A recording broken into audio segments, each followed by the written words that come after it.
everyone. Hello. Hi, Brandy. Hello, Izara. Thank you for coming to our live. My doggone light just started messing up. That's what. See, I had mine off. I don't got time for no dead batteries, no mishap. There we go. This plug in, girl. Okay. Hi. Oh my God, y'all! I'm so excited. Girl, I am excited too. We've been on a hiatus for a while. Well, we finally are ready to view Real Housewives of Atlanta. And you are not lying. How long has it been? For real? Have we thought about that? Because it's been a while. Since it's over a year for sure. 2023. Okay, that's what I was going to say. I know it was over a year for sure. Yes. And yeah, even though those last 2 seasons, like, they can really just, like, throw them in the trash. Because of Marlo? Well, it's not necessarily for me because of Marlo. I would say it's probably because of Marlo and Kenya. For the way that I viewed how those seasons went. With this. But it was just production in general. I think. So I'm wondering if they got some new producers. But yeah, it was that their dynamic was not cool. Mm-hmm. Sorry, y'all. This doggone light. Like, why is it not working right? Oh, Lordy. Okay. It just like I got it plugged in, but then it keep going out like it's got a shortage or something in it. But I don't know why.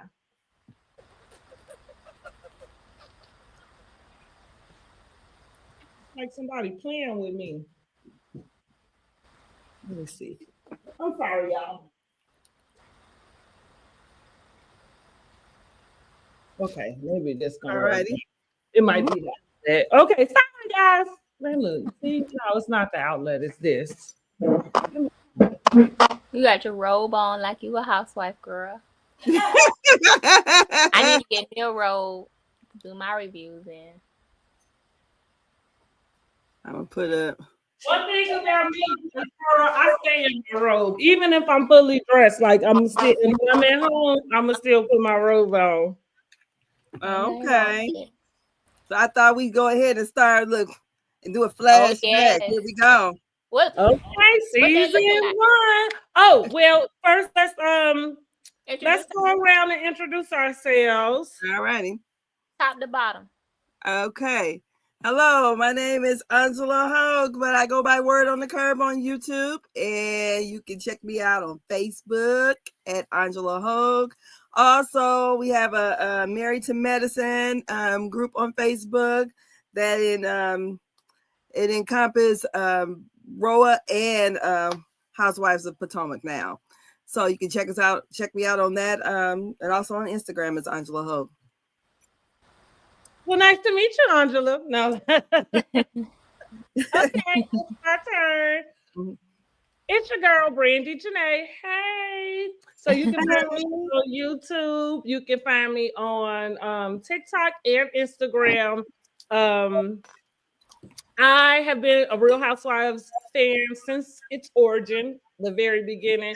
Atlanta included. I call myself like a housewife expert, right? Like all things housewives, I feel like I know them. Maybe not everything, but most things. And so you can follow me. I am BRANDIJENAE. You see the hashtag. You should find me on Instagram that way, TikTok that way, and of course YouTube. Make sure you subscribe to the channel and like this video.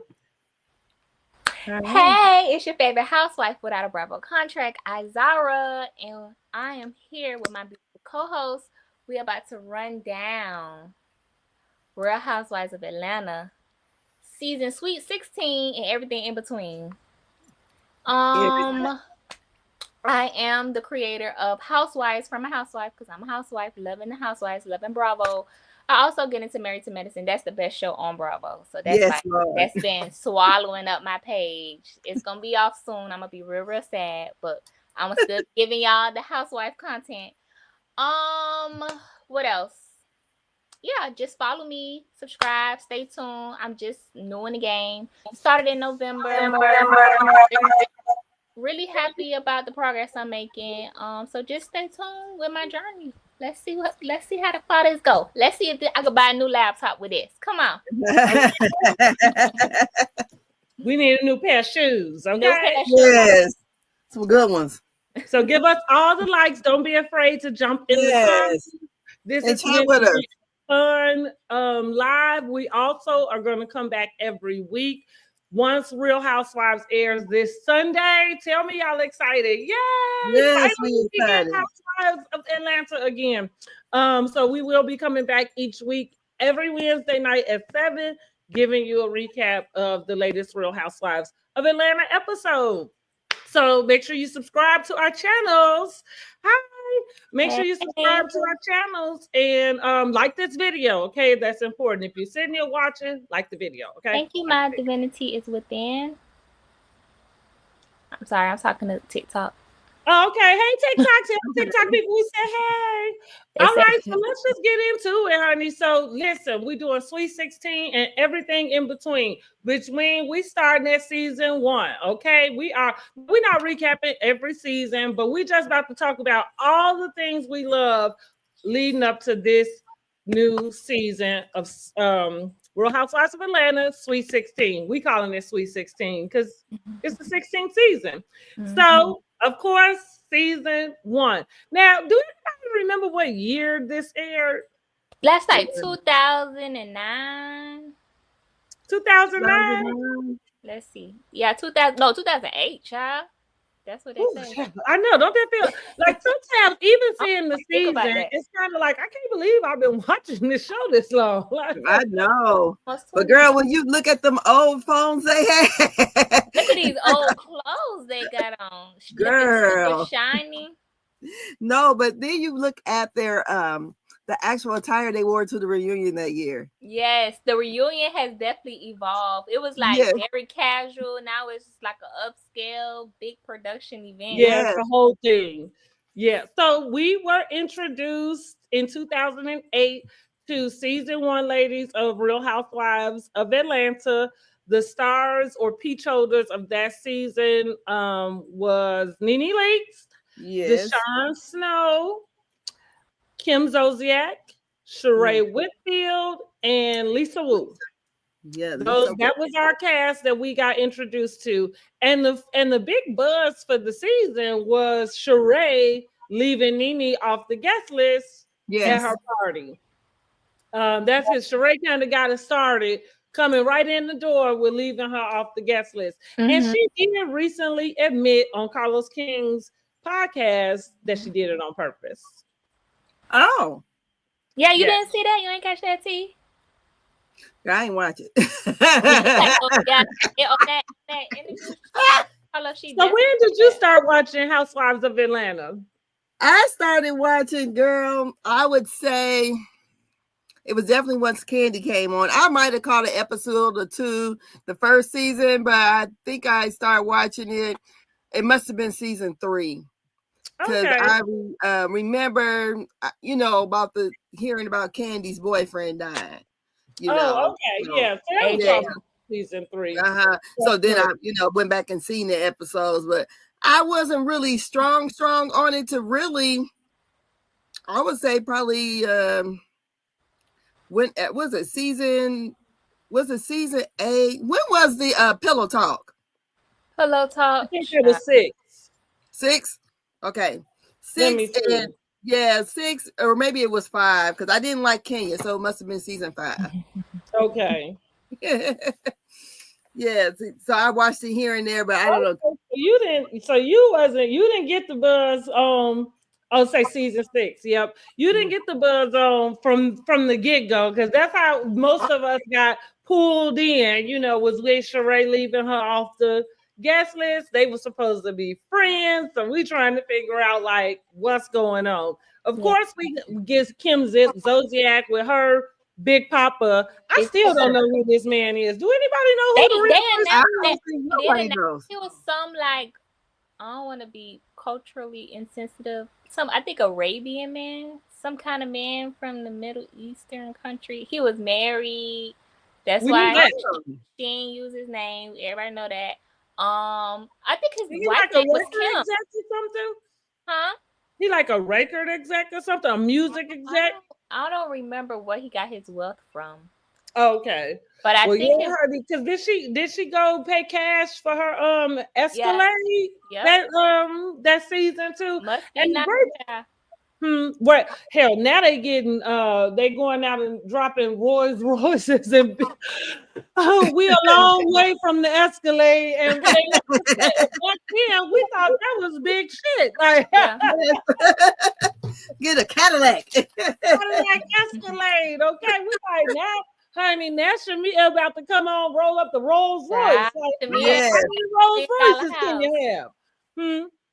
Shamia in that $9 million house. Okay, honey. We thought they was doing something, but listen, we all fell in love with those ladies from season 1, and then I think when we get into season 2, that's where Candy is first introduced because Deshawn Snow leaves. She exits.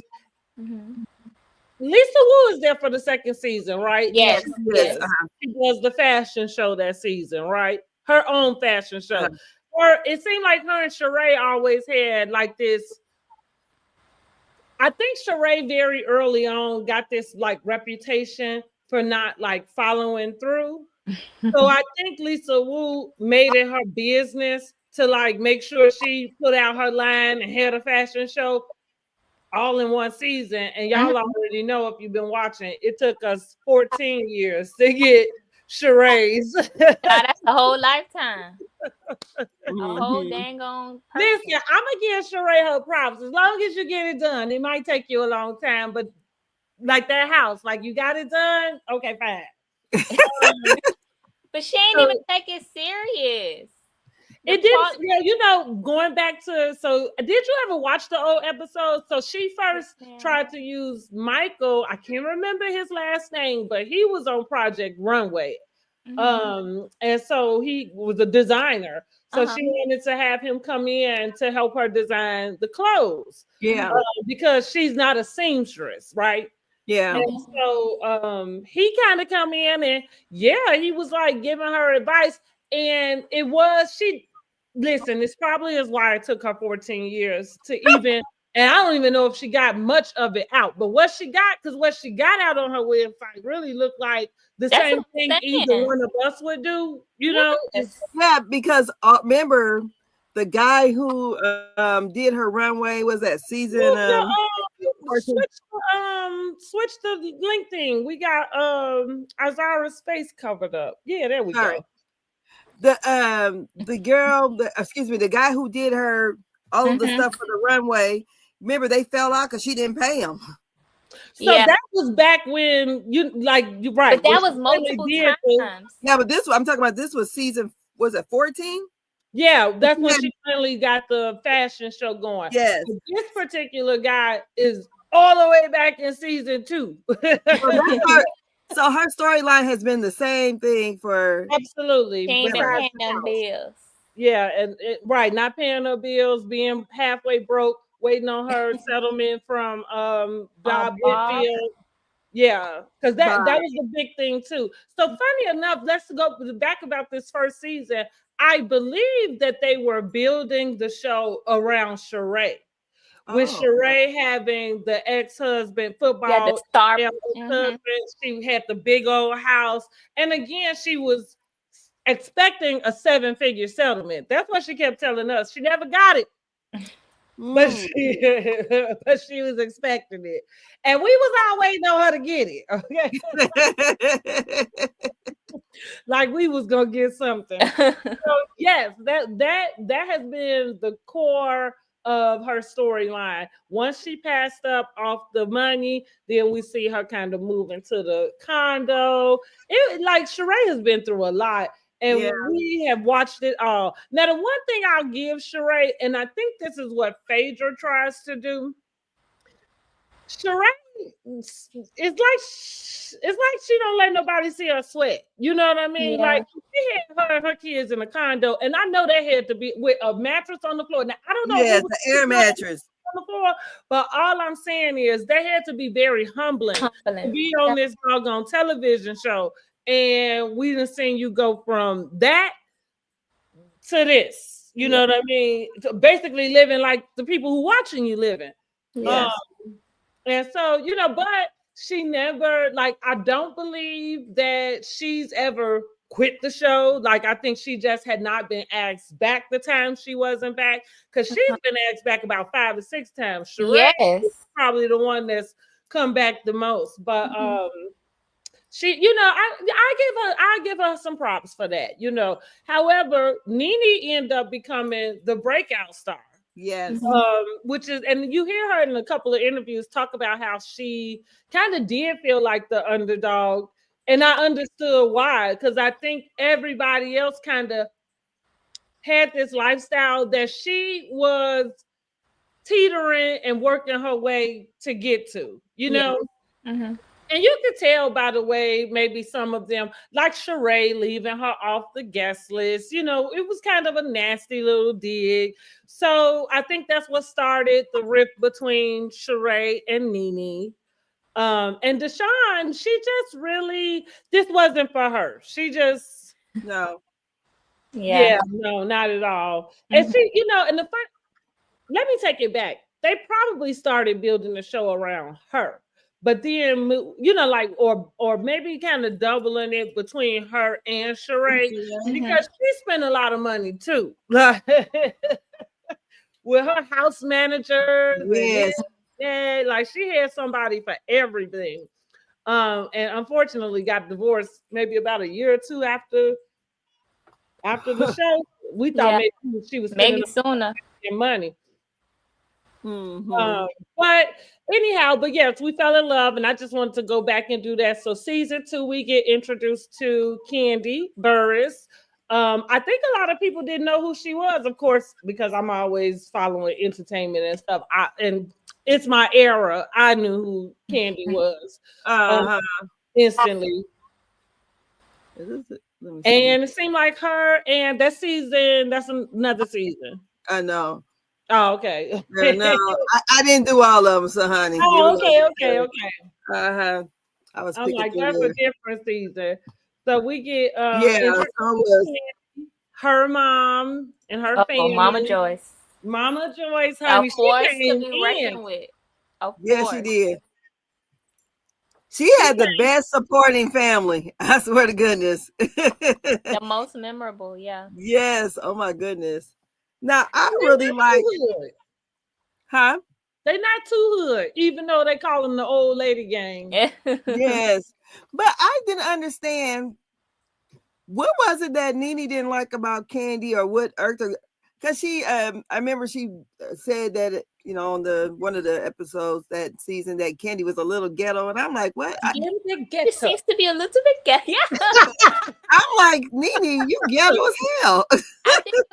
I think it was the taking that Kandi had to Kim. You know, Kim and Nene was getting into it, and then it came into that making of that song. So it was really like, girl, you getting on my bad side. Don't come in here, new girl. Same color as me, chocolate girl. I don't need no competition. Younger than me. Well, I also think it might have been just something, you know, I think something that people do sometimes. Not everybody is as confident as you would want them to be, or as they portray. I think Kandi came in. Nobody knew those ladies, right? Yeah. Like just for real, you know. They didn't. There were no, unless you was living in Atlanta, you didn't know who Lisa Wu was, even though she had a football player husband. Same with Deshawn Snow. She had an NBA player, you know, husband, but nobody knew who she was. We heard of Eric Snow, but we didn't know his wife. And so I think there is a little bit of envy, you know, or just like maybe not even envy, but just like a let's see who she, you know what I'm saying, what she is type of deal, because Candy's coming in. Now let's not get it twisted. Candy probably, I'm not gonna say Candy definitely had her money.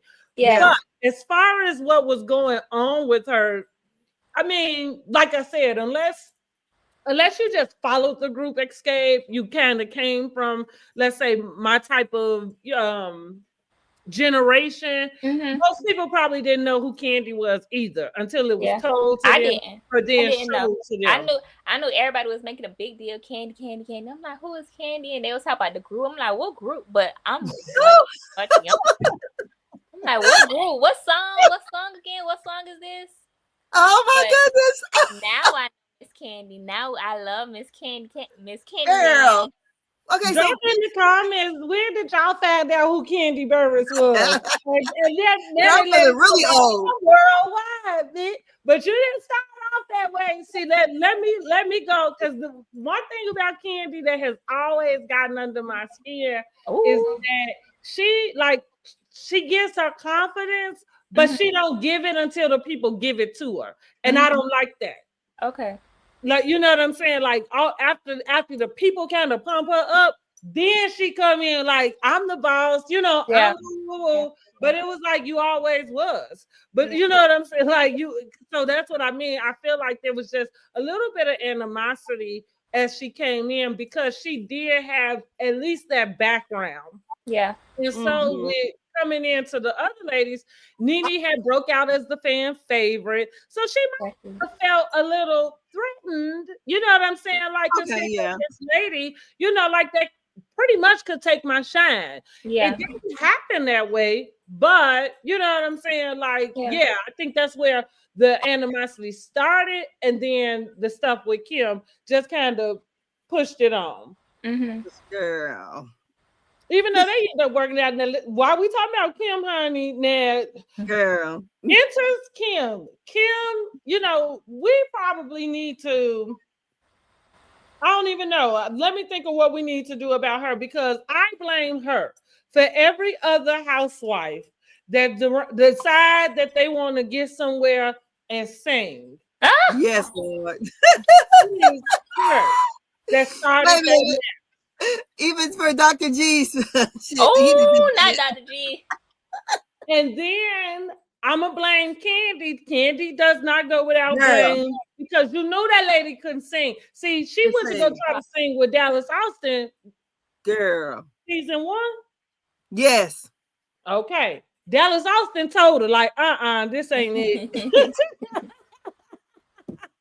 I mean, but how so her connection to this Big Papa, whoever his name is, got her to see Dallas Austin. Yeah. Because I mean, like, I can't get in there to see him. I need to meet some people who got some connections like that myself. You ain't lying. Like, and that sound about like her. Yeah. But no, but Dallas kept it 100. He didn't figure he was about to go move around and play with nothing. Yeah. But I do think with Candy, the one thing I'll give Candy, going back to when she came in, and like I said, like, nobody was, you know, people just started checking for Escape in the last 5 years. You know what I'm saying? Nobody was asking for Escape to come and do, you know, a tour or sing a song or anything. So I'm saying, you know, I think she took that as a little way, and she always wanted her own career that just never really took off. Because I don't know why people don't understand that not everybody can be a solo artist. Like, sometimes you do just need another, you know, like a group. I think of her that way. Even though she can sing, because I'm not saying that she can't sing. I don't think she has stage presence. She doesn't have what it takes to be a solo artist. You know what I'm saying? Like, you can't do it all by yourself. You need other people to help you, girl. But I think part of her was just kind of like get the exposure. She understood as soon as she walked on that set that everything she did there, she could try to multiply it, you know, and kind of like flip it. Because from the very beginning, that's really what we see her do. So really, that's what she did with Kim. It was like she knew she had the machines and that they could auto, you know what I'm saying? Like she said, she knew she could give her a hit. And that's what she did. Now, what pissed me off is when she got mad at Kim. And I think I done jumped to season 3 at this point, but she crying on the couch, because Kim didn't pay her any money. But it was like, well, you the one dragged her into that studio. You the one pumped it out. You know what I'm saying? Without doing any of the business. And you are a producer. Like nobody, like you can't think that she got over on you when you the one didn't take care of the business. How she supposed to know what business to take care of? Now, Kim probably was, just taking advantage. But I'm just saying, it was kind of like, I ain't like that. That I think it was that escape situation, the demons in the closet, whatever, skeletons of all the drama with escape and all their contract issues. It's like, dang, again, I'm helping this girl out on the show. So now I got this publicly embarrassed that I ain't got it all together. Kim had that colonizer spirit come out of her. She started listening to the attorney, and you don't have to do, you don't gotta give her no money because because she ain't had no contract. But don't you think anybody's lawyer would tell them that? You know what I'm like, for real? Yeah. But I think so. This is where you got a good point, but this is where I got to rebuttal and stop you. Okay. After Kandi left, and the group Escape broke up, which you probably know this information already as well. But Kandi and Titan started writing. That's why I say she had money. And so when you start writing for artists and producing, she knew. Like it was. That's what I'm saying. She knew. I just think she didn't expect it from Kim. Handle that business first. What I think it was, seriously, I think she thought she was just playing with Kim. I don't think she thought that song would do as well as it did. And then Kim would come across the type of money that she did. And so once you see the money, now you kind of trying to figure out, and as a person who you helped out to make that, you turn around and you think that person is just gonna, be fair. And it didn't happen like that. And so that, like now, I'm not saying that Kim was right about it. I'm saying I understand why she was feeling that way. Because like I said, the lawyer gonna tell anybody that because you ain't got no paperwork. And I'm looking at Kandi like, you knew better. What I say that was on the line with y'all, the best lesson is expensive lesson or you pay for it. Yes. That's right there. You know what I mean? I bet she won't get her tail no matter how much she likes somebody. I bet she won't get her tail in the studio and do it with another one. One step at a time. Didn't fly. Speaking of, we got to bring Miss Lawrence in the mix because we got Miss Lawrence watching Real Housewives of Atlanta. I guess we have him to thank for giving all the girls the reads over the years. Right? That's what they say. But it was, I thought you brought up Miss Lawrence because he also had an issue with Kandi. With Kandi, sure did. Yeah. That's what, right. I brought him up specifically to say that's why we saw her work with him, but we didn't see him be able to put out anything because that's what she went back and gave him a contract. I don't think he liked the contract she gave him. Yeah. And so he stepped back from it. But she, lesson learned. Kim got over on you. Yeah. And that's what we come back the next season, because then they working on the is it the ring don't mean a thing? Ring don't mean or the ring didn't mean a thing. God. Oh, don't be tardy for the party. The party was the first one. Okay, the party was the first one. So that did real good. Kandi ain't getting no money, but remember we come back off that season and Kandi and her was still trying to be friendly. Girl. Kandi acting like she ain't heard. Kim want to do another song because she made buku money, so she like come on. And I think that was the ring don't mean a thing. Big Papa been on and off. Like I think they had been engaged and broke up again. This man that's married to another woman. going back now, how I forget. Now y'all gotta jump in and let me know before I go too fast. Okay. Well, we got our first iconic line, and was that season 1 or 2 with Nene telling Kim to close her legs to marry? I think that was 1, the reunion. That's right. Was it 1? Close your legs to marry men, honey. Like Nene broke out with the one-liners, or like absolutely quick wit. Now that's who you blame for the reads. Housewives gotta have reads. I don't think nobody was teaching Nene her reads. Yeah, that's off. No, but she's the one to blame for now the pressure of. How to come? Yeah. You right. Because Nene is like none other, honey, and y'all better go practice in the mirror if you if you want to have any go toe to toe. I think Claudia is the only other person that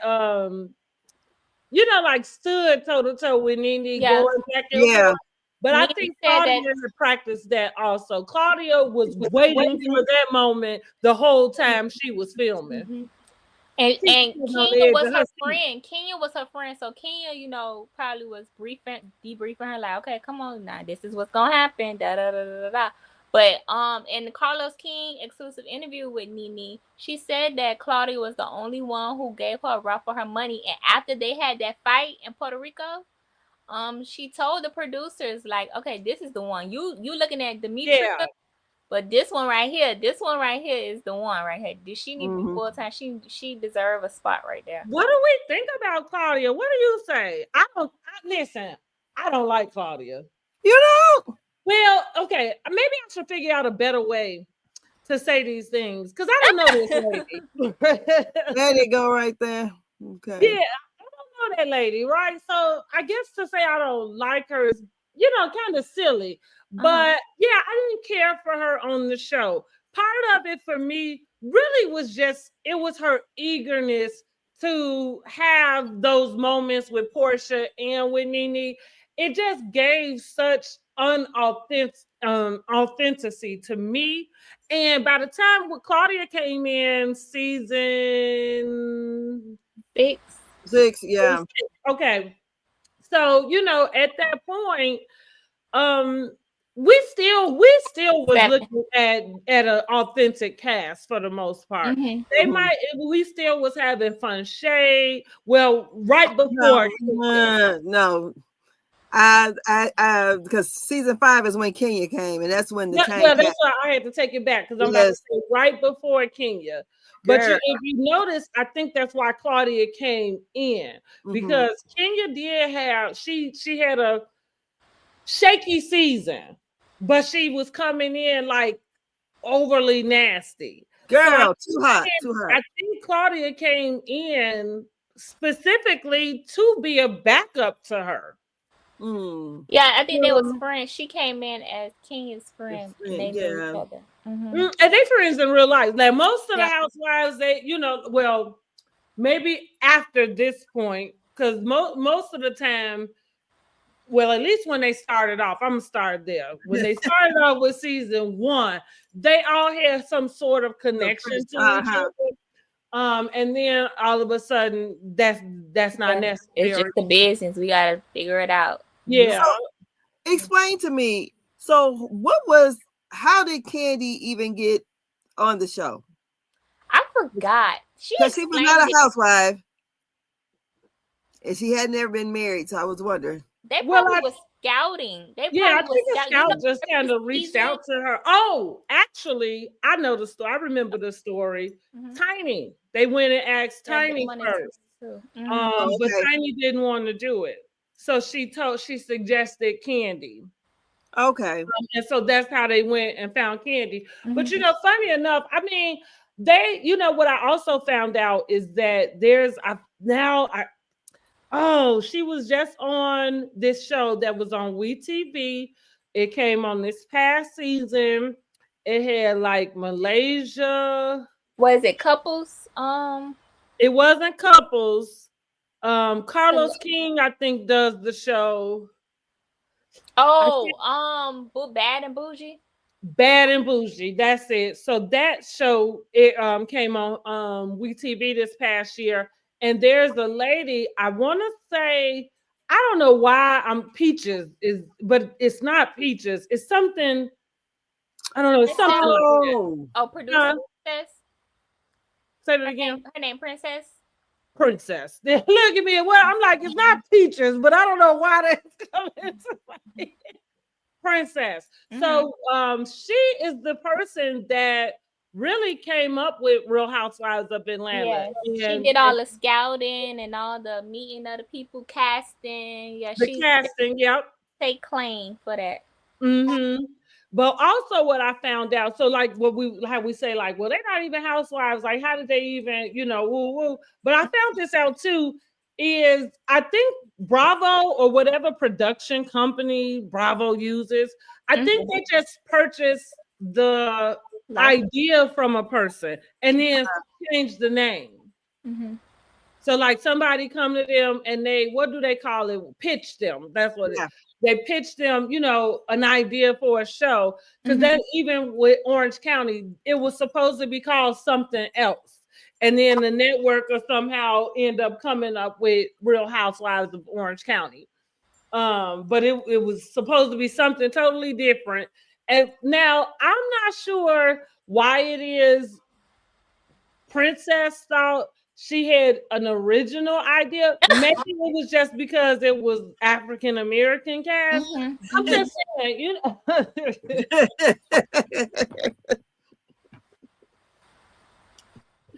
But because that's the part I'm still confused on. Is like how a person can pitch you something and then you can revamp it to fit in with the Housewives franchise. Because then, I mean, it sounds like then everybody is presenting you these ensemble casts, which can't you do that on your own? I don't know, but anyway. Yes, that's how she was introduced and got on Housewives of Atlanta. And I feel like Carlos King was working with them all through this time too. Yeah, I think he started around season like 4. He was working with Portia like that. So probably like season maybe 7. Okay. Yep. So what else? So what was we on? Okay. We done jumped down to Claudia. We want to skip all the other seasons. Season 4. When we get introduced to Phaedra and Cynthia, which they're coming back this season. Welcome back. So we got them in season 3, right? 5. No, Phaedra came in 4. No, 3. Okay, I'm like, I thought so. So because both of them came in at the same time, right? Yes. Phaedra, Cynthia, yes. Okay, so we get introduced to Phaedra, Miss Phaedra Parks, honey, and her big husband. Now, do y'all want to know what's so funny now that we're about to really talk about this, especially between Phaedra, Mary, and Apollo, and then our introduction to Marlo, because they made such a big deal about these people being convicts, but here we are. It seems like I meant to make a video about this. The freaking housewife to prison pipeline, but it's the say yes to the dress, to housewife to prison pipeline. It's just like, come on, like you have to be on say yes to the dress. She wanted to be famous. So real quick segue. I tell people all the time, like, and this to me is just reasonable. I don't know why anybody wouldn't think this. So because I look at well, I used to love Say Yes to the Dress. So I wonder if I seen her on there. But anyway, I watched Say Yes to the Dress faithfully. I was so obsessed with weddings. I watched 4 weddings. I watched everything wedding on TLC, especially. Oh my God, the wedding story. Like, girl, I can go on and on and on. But because and it's something else. Anyway, but what I tell people about different stuff, no matter the show, if it's a competition show, if it is Housewives, if it's that like a home show, whatever it is, in order for a person to want to be on there, they have to want to be on TV in some form of fashion. So I don't like, it may not be that they want to be famous, but in some form of fashion, you want to be on TV, because a lot of those things, now not say yes to the dress, because I do know a personal person who's been on there. So those you have to send in like in a submitted application, I guess, because it's wedding. But most other stuff have auditions. I mean, outside of Housewives, like Housewives actually scout and go, to their people. But any like Love is Blind, that type, Married at First Sight, The Bachelor, all of that stuff, people have to go audition. And so more than likely you might have seen them somewhere else, possibly just because they probably been trying to act this whole time, So, and that was Nene. That was Nene's kind of fan. She wanted to be a big time actress. Well, that's why I say you would have to want to be on TV to be on something like that. It's no way you talking about you don't want to be on TV. Yeah. Everybody want that fame and attention. Exactly. So yes, girl, back to Phaedra Parks and her convict husband, honey, her ex-convict husband. But that was the biggest buzz around then. So what, they had to be about 2011. That's what I'm saying. We're not even a good. We only 14 years out from that, and now it seemed like you need a rap sheet just to become a housewife at this point. Yes. No, but you talk about her convict husband. The first thing was the pregnancy. She pregnant. Well, we couldn't get to the pregnancy because they was already talking about she done went and married this convict. So that was the buzz right there. But yes, let's move on to this pregnancy, girl. That scene when they was at Cynthia's house, was it for Mother's Day? I think wasn't it Candy's house, because Mama Joyce was there. You remember? No, Mama Joyce. That's why I say it was Mother's Day. I think she invited Mama Joyce, but they was at Cynthia's house. Cynthia's house, okay. On the porch. Okay. Yeah, it was outdoors. Balcony, whatever it is that she had in that townhome. But yes, girl, here we go. So now, and I think, like I said, I think it was Mother's Day because she invited the moms over, but only Candy, Mama Joyce. And yes, they talking to Phaedra because this is Phaedra's first son or first baby. And so everybody, that's what we do with pregnant ladies. We ask them, like, where are you do, girl? Yeah. What she say? July, but I don't know. But this day about to come out of me. Yes, girl. And it was May. Mind you, I said it was Mother's Day. Right? Oh my God! I didn't tell you they was there for the 4th of July, girl. And then you remember, Candy ended up being in the hospital with her when she delivered, and she came back and was like, "Y'all was right. She was." Here we go with Nene with her iconic. She's like, "Girl, don't you tell nobody else that." We need Nene back. We definitely need Nene back. But listen, I miss Nene. Yeah, we need Nene back. Okay, we have this on our agenda, but let me just put this out here. The worst Real Housewives of Atlanta season was that season when Nene was divorcing Greg. She just wasn't funny. It was dry. It was so miserable that I was like, oh. Any other season, people hate the recent seasons. I don't really hate them. I don't mind them. What'd you say? But that season when Nene was divorcing Greg and she was just miserable and sad and just you could tell she was happy again when they got back together. When they got back together and she had that spark right back. She was reading the girl. She was happy. She was fun. But that when she needed her man, child. That was the worst season. Interesting way to put it, because she actually was. You're right. You're right. I think that you know what, and maybe that's a part of what made us like really love Nene so much, because there seemed to be a transparency to her in a sense where everybody's gonna act in their best light if they can, but it was like she was one of us. She like the homegirl, you know. Definitely relatable. Yeah, relatable. Mm-hmm. And I think that going back to her and Greg going through that divorce, how that ended up happening with him, that phone call being leaked on the radio station. I really think like that broke her heart, because I think she really had not foreseen, you know, like the fact that maybe this show, her becoming a little bit more famous and getting more money, would do that mess to up her that marriage. Yeah. So you know, now what does anybody, hey, y'all in the comments, what y'all got? Hello? They in the bushes, honey. Okay.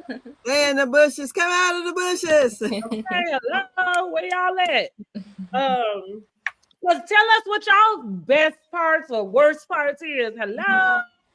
So yeah. Okay, let's talk about how when Phaedra, you said the introduction of Phaedra.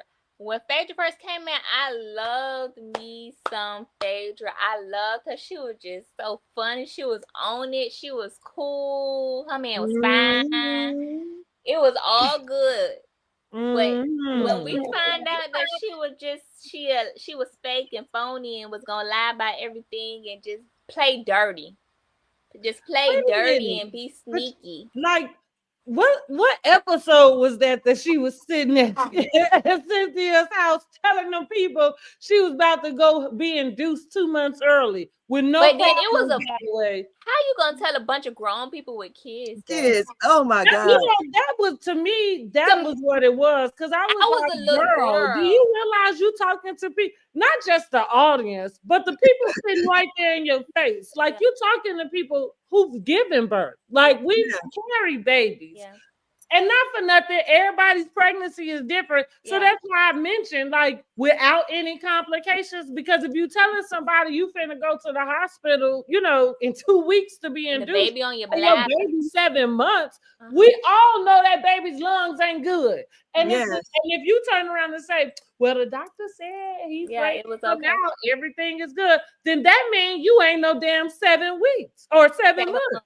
7 months, no. Okay, he told you that baby's lungs is developed. That means that baby developed, because the baby's lungs developed in like the last 2 or 3 weeks. That's the last thing that gets developed. Yeah, the baby's lungs. But when this came out, I was a little bitty girl now. I was in 10th, 11th grade when this. In 2010, 2011. A little bitty girl. So I ain't know nothing about nothing. So she telling the story. I'm thinking, oh, okay. I ain't thinking nothing of it. I don't know. And that's what's wrong. We need to be teaching dang on reproductive facts and whatever. But now that I'm a grown lady with your own kids, and I got a whole heap of kids. And I'm a doula. I'm like, no, Phaedra. Why would you? No doctor. And that's what they were sitting there telling, like, no doctor is taking your baby at no 2 months early, and they don't have to. Like, that's not like no. Yeah, because I had my daughter 2 months early. I had her at 32 weeks. And I remember I had to take a steroid shot to help develop her lungs. Right. Yeah, they gonna do everything they can. Yeah. And it wasn't a planned thing. I had premature labor. Yeah. And she was in a NICU for nine days, and I'm thankful that she's healthy. But that's not something you sit around and the baby coming. Well, I mean, and then you walking around, you ain't on bed rest. You're not confined nowhere. You can't, I can only do this, I can only do that. You just lived a normal life. That's not how it works.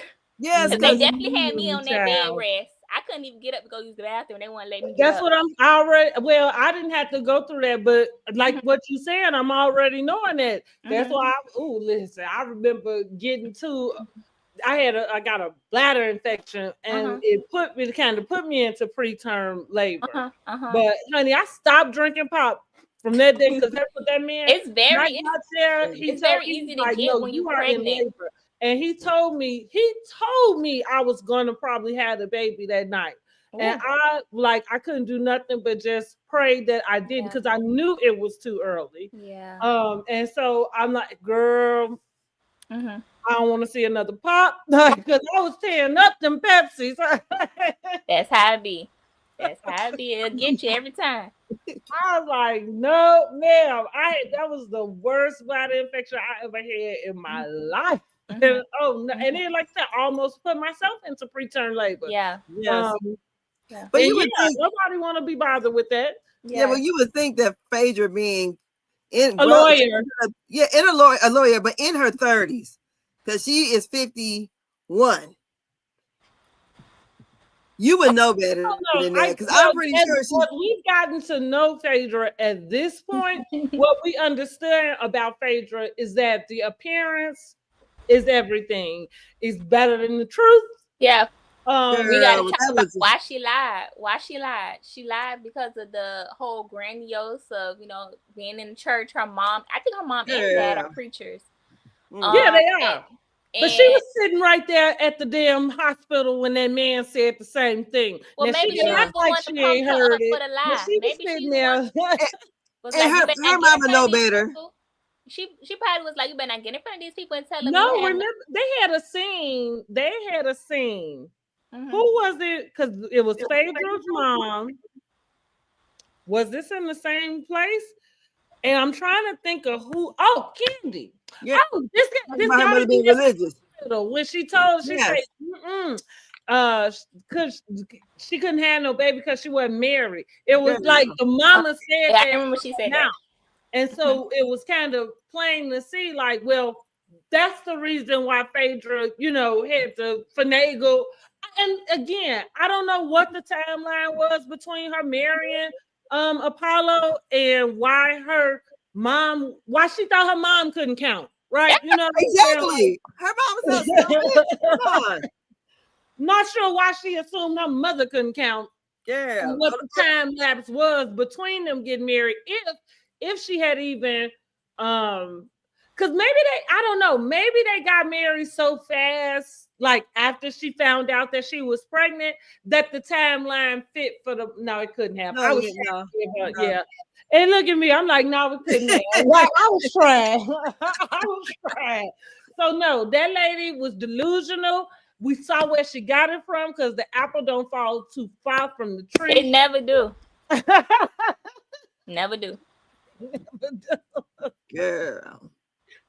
And that mama heard that lady was a full 40 weeks. Okay, so that lady was pregnant before her and Apollo got married. Okay, but I think so. To your point, though, she probably got that from the church, because it looks like she goes to what we call like the sanctified church. Girl, but no.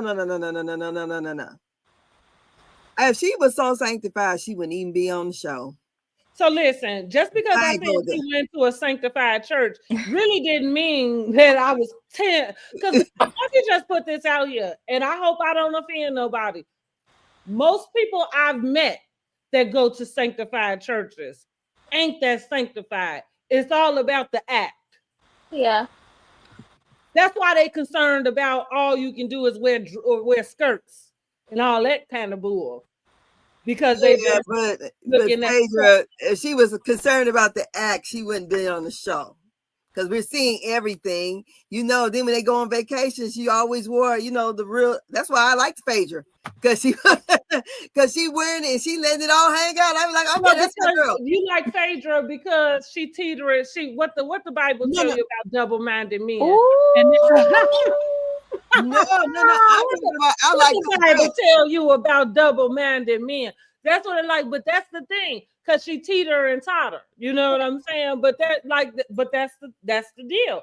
And I'm guessing as long as she looked the part, her parents are fine with it. You get what I'm saying? My parents must not watch TV. That's what she like. All them tight skirts that she wear. I don't know who I was telling this to the other day, but she talking about she always have her prayer cloth. And it's like, girl, you need to with them skirts. Hem lines coming up as high as they do. Like, no doubt. But see, nobody's like. I always have my prayer cloth. Prayer cloth is something like women do learn. That's something you put over your legs. If you sitting at the front of the church, yes. But that go back to why I said she must go. I'm just coining that allegedly. I'm thinking if you're part of any church, it's got to be that one. And like I said, the people I have been encountered that are a part of churches like that, that's what I see in them is the act.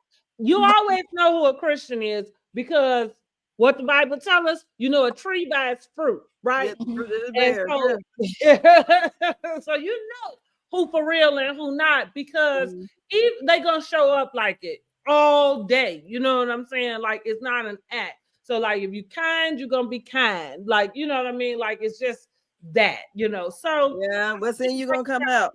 It's more about the presentation. Of course, she clearly she thought she was fabulous then, and she wants to be fabulous. So that's the thing. Like, who gonna go somewhere and make this much money to do that? What they was doing, and at the time, this is how Phaedra has gotten by, not saying much, being the sanctified church lady. What we know them to do? Gossip. So that's what that's what her allegedly. Let's talk about one more iconic thing that happened season 3. I was surprised. I'm like, this happened season 3. The friendship contract, yes. Oh my goodness. The infamous that was just crazy contract. That was just like, yes, like Cynthia coming in her first season. Oh, and didn't we have the wedding? No, the wedding was the next season, right? Yeah. Okay. But how did we like Cynthia coming in that season? She just seemed too thirsty to be Nene's friend. I didn't like it. I didn't like it at all. Especially to do a friendship contract. Come on now. I thought that was very juvenile, but I thought it was a little bit entertaining. I'm like, is you serious? Like, that's something we do in high school. Well, I ain't never did that. Not even really in high school. I ain't never gave nobody even part of it. Like that's a little bit too far. But I like Cynthia overall. Yes. Overall, I like Cynthia. I'm not mad. Cynthia is a Christian. Cynthia is a Christian? Allegedly, but I'm just saying the way that she acts. Like that's somebody you a better label a Christian other than right. Yeah. But yeah. What else? We going on to season 4? Let's go on. Let's move. Yes. So that year. We got Cynthia's wedding. I think they had a fight. Still battling Miami, and they had a fight on the bus. Nene and Kim. This is yes. Okay. That's what she calling it. What's the girl name? Sweetie. Yes, the assistant. Yeah. Yes, Lord. Ooh, let's get into that real quick since we here. Kim and that assistant, Sweetie. What? That's and this one, Kim leave this season 4. And she was big and pregnant. So we do the dancing with the whoever where she meet Croy and stuff there too. Okay, same season. Okay. So what do we think about Kim with the sweet tea though? I mean sweet tea. Sweetie. What was her name? Sweetie. Sweetie. Oh, wait a minute. Sweetie, not Sweetie. I thought that was just the crazy thing. And where's she at right now? Like, what you doing right now, girl? I do wonder where she's working for Kim. I don't know where they at. This is totally off topic, but somebody needs to go put an APB out on Farnsworth Bentley. Where the hell is he? No, for real. I'm still waiting for him to tell his story. Okay, I need to know. And listen, again, off subject, we're getting right back to it. If y'all watch any of the documentaries, they don't even mention that man. Yeah. Really? And if you would have had to been there to know that man exists. Or look at some real old pictures. That's what I mean, but we ain't even seen that. They have not shown that man in any way, shape, or form, or even mentioned that he had anything to do. And we talking about this man was holding that man's umbrella. Yes. Like, y'all not gonna talk about that? But anyway, let's go. All right, back to Real Housewives. Sorry, y'all. Y'all know y'all gotta follow me. Okay. Follow me. Let's get back. So what we're saying, Sweetie. I would like to know where she at and what she's doing. And I don't know. I didn't like the way that Kim talked to her. I think I just felt like, and this is something that I feel in general. I think just in life in general, sometimes when people have, especially of a different nationality, if they have a relationship that's too close to something, like I think they get a little bit too comfortable. And for me, that's what it felt, because it's not even just like her being white and her being black. It's not just that, because that was bothersome as well, especially her being somebody that works for you. See, like that's what I'm thinking. Kim wasn't comprehending, and a lot of them don't, because it's not anything that they have to, right? All the time. She just thinks she's yelling at a regular old worker. You know what I'm saying? Not looking at the way the optics, like how Derek J.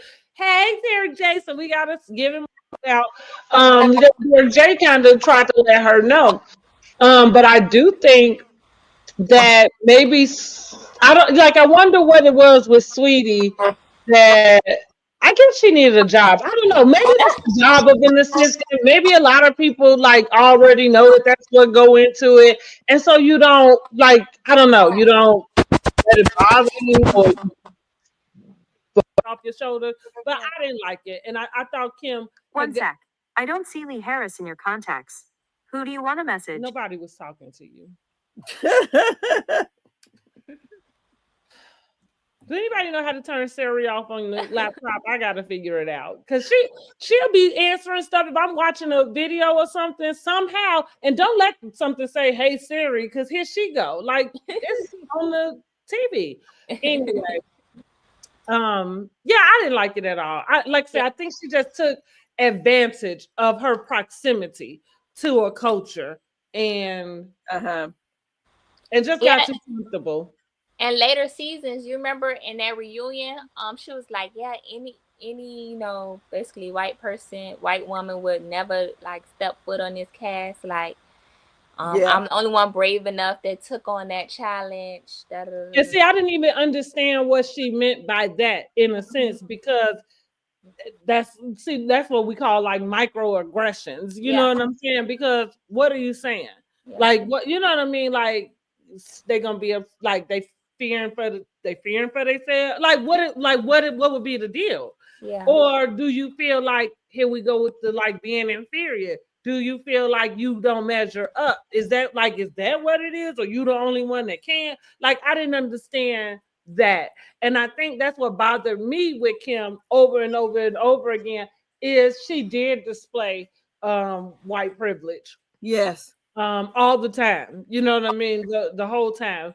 And my problem at times is you got to check something at the door. You know what I'm saying? First time, the very millisecond. Somebody and then want to come and check them for their behavior. Because she was always out of pocket. That's all, that's it. Like, she was always out of pocket. And it just got worse as she, fell out with the ladies. But again, I think her proximity to other people made her feel like she could. Yeah. And sometimes I think Nene probably gave her this boost of confidence to where at some point people made it seem like it was cute. And it backfires. I don't never think that shit cute. No, it's not. Not at all. So that was season 4. Yeah, season 4. And we also had Bedroom Candy back in the day. Oh, yeah. So I'll tell y'all about Candy. So remember, she just got on season 2, right? And what I was like, the one thing, and we know it, she understood what she went on that show to do. She actually had a plan for herself. Unlike, I guess, because maybe she had been in the business already, though, like music and stuff like that. But unlike most other people that come on, like they just flying by the seats of their pants. But yeah, we got Bedroom Candy. Have y'all ever ordered from Bedroom Candy? Do you know any consultants? Have you ever attended a party? No, ma'am. No. I'm welcoming all gifts. I'll send y'all. I have purchased from Bedroom Candy. I do know a person who is a consultant, and we did. I think this was back in like during the pandemic, because we was doing a lot of stuff online virtual. So we had like a business type of mixer, and so yeah, I had purchased I think 2 items. Okay. Oh, I got the so that's funny because they end up using it in season 12, and then they turned around and tried to use it again with the couples, but they wasn't having that. The panties. The remote control. Not even you can slide the thing inside Bluetooth. That was a big that started a little something. Yeah, so I got that, and then it's some like warming type of lube or gel. Yeah. Fun fact, I used to sell toys. Which one? Pure Romance? No, surprise parties. Yeah, but you know they have that. What's that one called? Okay. That's what I'm telling you. That's what okay. Okay. All right. I don't think I heard of that one. Even do them parties anymore like that? I don't know. I don't do them, but I don't know. I wonder, so much stuff is so online and accessible. So back when I did that, and even with Candy, because like she started off getting consultants and stuff, and like I said, I know people probably still do, but at that point, that was, I guess, had to be about 2011, 2010, somewhere up in there. And so people were still like doing, it was the way of the thing. Like it wasn't a lot of that. You was going online to purchase that type of stuff. The whole thing to it was to keep it a secret, like and to have these parties, like with your girlfriends and nobody knows what you purchasing. So I'm sure though, but like I say, that was in 2020 when she did the Bedroom Candy. So I knew at least somebody was doing Bedroom Candy. I'm not sure if they actually do home parties or anything anymore, but I used to have a lot of fun doing those little parties. It was cute. Yeah, I like the parties. Okay, let's go on to season 5. Oh God. Okay. That's when we have Kenya Moore and Portia Stewart. Oh, girl, yes for Portia. I love Portia since she came on. Portia. Bye, Ashley. Bye, Ashley. I was definitely upset that her and Kenya got into it because it just seemed like, what is they fighting about? Kenya was just mean. She was downright mean. I think she was just being very assertive for what reason? Like what? Because Kenya liked to be it's Kenya, and she liked to make everybody think they dumb, and and I mean, Portia. I'm not saying she was dumb. What I really think is that it was her first season on a television show, and so she didn't know what she was doing. Yes, she was a sweet tea. Right. Oh no, not sweet tea. You think about Kenya. Maybe she came from performance in general because she was Miss America. You know what I'm saying? But then you have been in movies, you have been on, sitcoms and different things like that.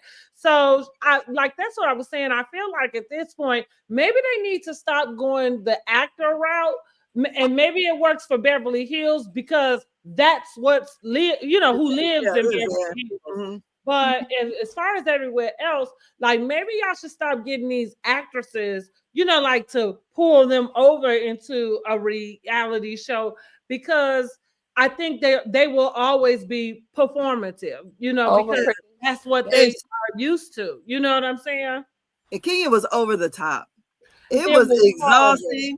even when they did the call for the models at Cynthia's thing, and she called the lady a crackhead or something.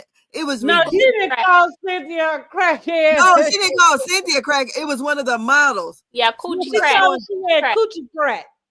Crack something. It was. She got so vulgar with the girl, so loud and obnoxious. I'm like, what? And it just seems like. And then, oh God, I just didn't like Kenya. And then the whole Kenya. Okay, I don't have a problem with Kenya. I like Kenya. But let's talk about season 5 with Kenya and Apollo. Girl, that's why I really didn't like her. I was excited to see her because I knew who she was. You know what I mean? And I always at least admire her beauty. You know, like I always just thought she was just gorgeous, and she is. Nothing about that changes. She is physically.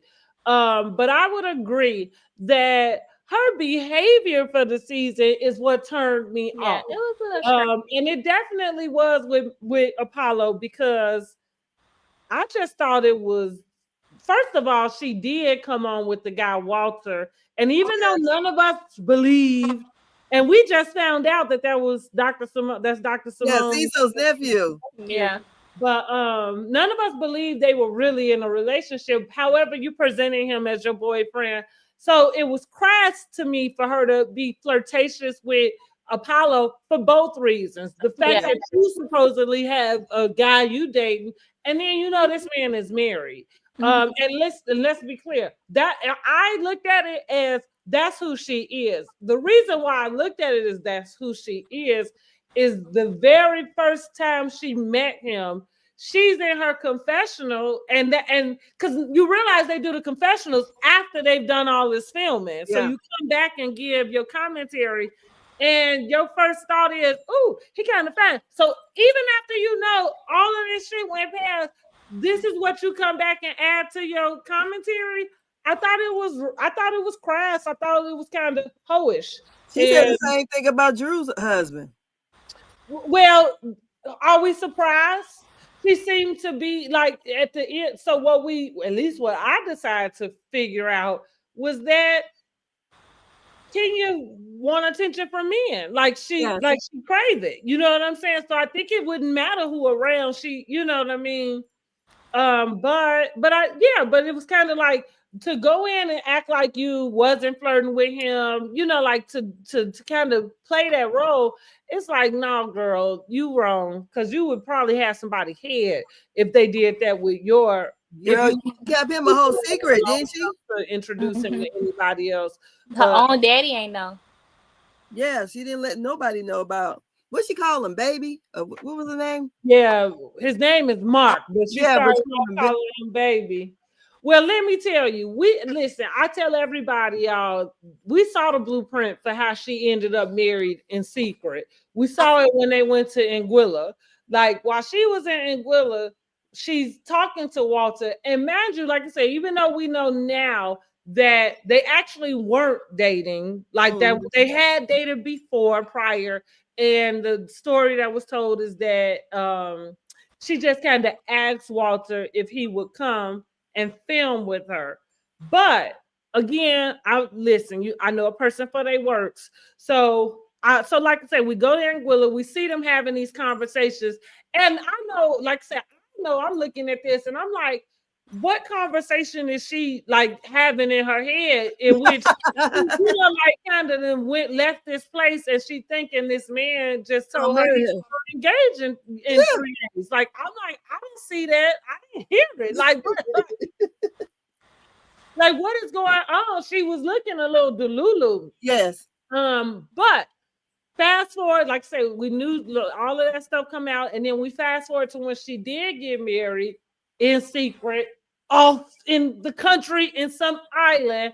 So I told myself, I said, boom, she Waltered him. See, like, because my thing was, if she could have got him to say in that moment, she probably would have got the priest out there to be right then before they got on.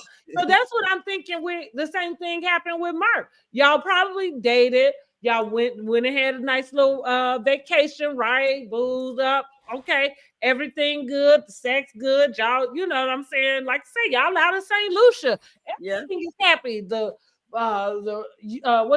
they call them things in your head that be going off when you have sex? Pheromones. Pheromones, right. Okay, that's all going. And so now you talking about we should just get married. And he said, yeah, you know what? That's a good idea. And that's why the hell they got married before they got back on that plane and got back to the States, because as we can see, he didn't like he came to his sentence. He didn't like her. He didn't like Ken. Oh no, it seemed like he liked Ken and didn't like Kenya. Even worse, Lord. That is, but I'm just because we didn't have, nobody has said anything like that about him. But I don't know why a man would, instead of call you Kenya, call you Ken. Ken, yeah, that's a little weird. Anyway, like so that's to me, that's what I saw, and that's what I took. I was like, oh, I know how she got married to the man in secret. Like she picked him up real good, had his pheromones and all in euphoria, and he didn't know what the hell he was signing up for. But one more iconic thing happened in season 5. The donkey booty and the stallion booty videos. Yes.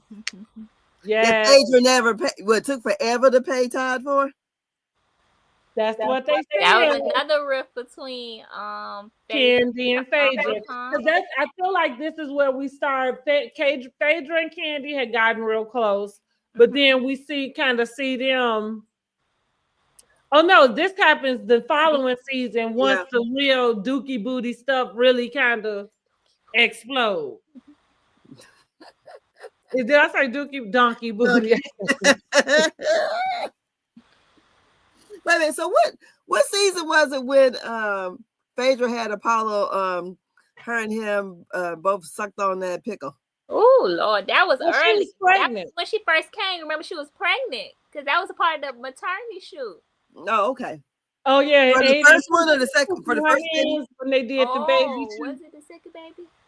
No, I think that was the first baby. The first baby. It had to be the first baby. That was the first baby. Y'all let us know in the comments.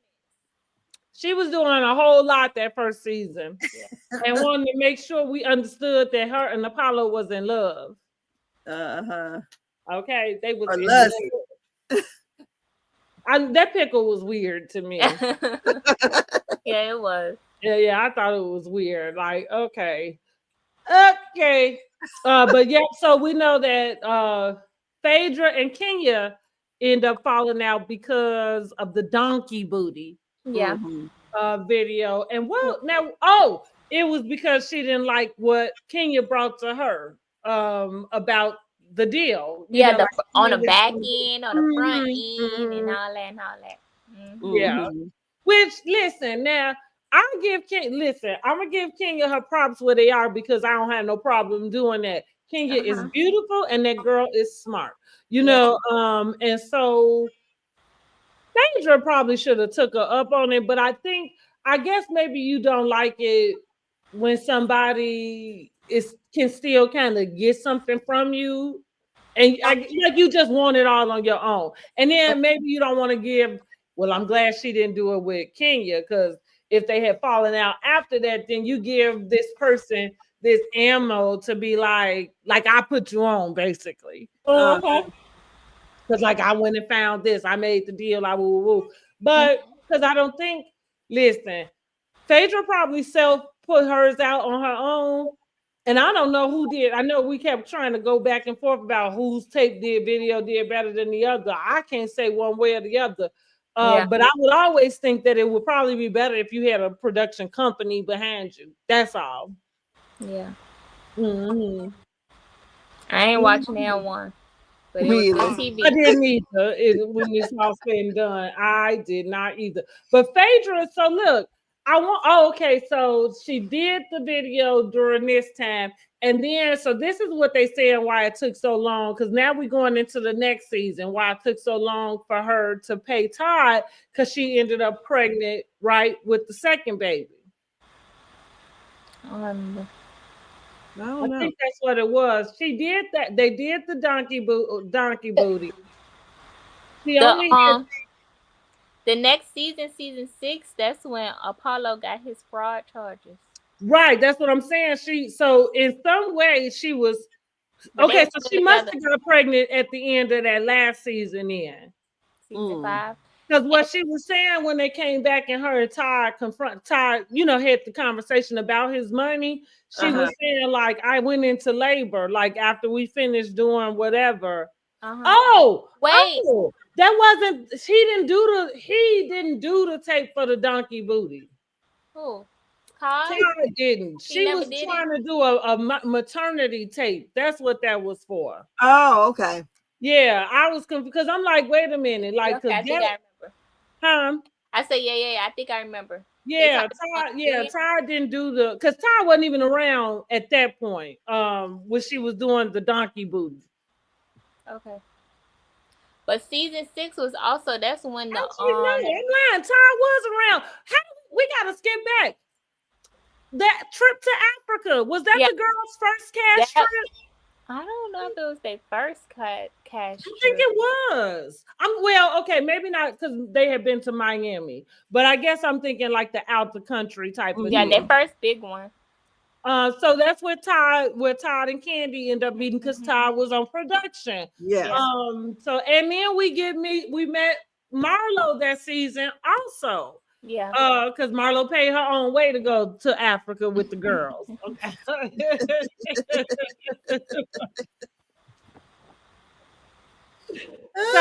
we just had to go back and remember that real quick, which is cool that we doing that because even as we leading up to Sweet 16, y'all, it's really giving you all this background for where everybody's there. Shamia has been around all this time also because we got introduced to Shamia. Now what's funny about this is I feel like Candy introduced Shamia, even though we end up finding out that Shamia was Portia's best friend. I don't remember who she was like officially brought in by.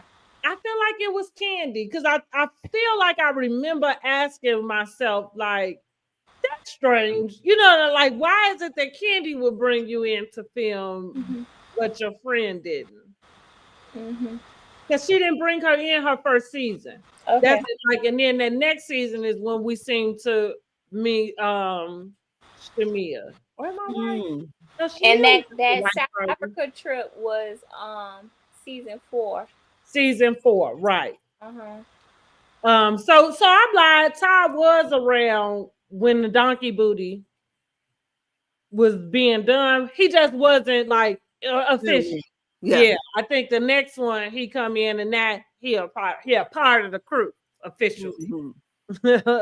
And Phaedra is pregnant with her second son. And this is where Kenya is going around talking about doing artificial insemination. Yes, Lord. Hello, we're gonna have to see that read from that doggone reunion. Girl, I was calling myself trying to get it earlier, but I've been at the hospital all day, so I didn't get it. But yes, that was a read. Is the TikTok people on here? Y'all not excited about this? We thought y'all would be, honey. We wanted to just talk about all the stuff. Okay, so listen, let's put it on. My worst season, I feel like, is season 7. I don't like the season with Claudia. Okay. And not just because of Claudia, like that season feels like a lost, unbalanced season to me. And I ain't sure why, because Nene was there. Was Nene and Greg back together by the end? I'm not sure. Oh man. Okay, as Laura said, her computer acting up. Okay, I see that. So yeah, hell, where was I at? I'm sorry. You said was Nene and Greg back together?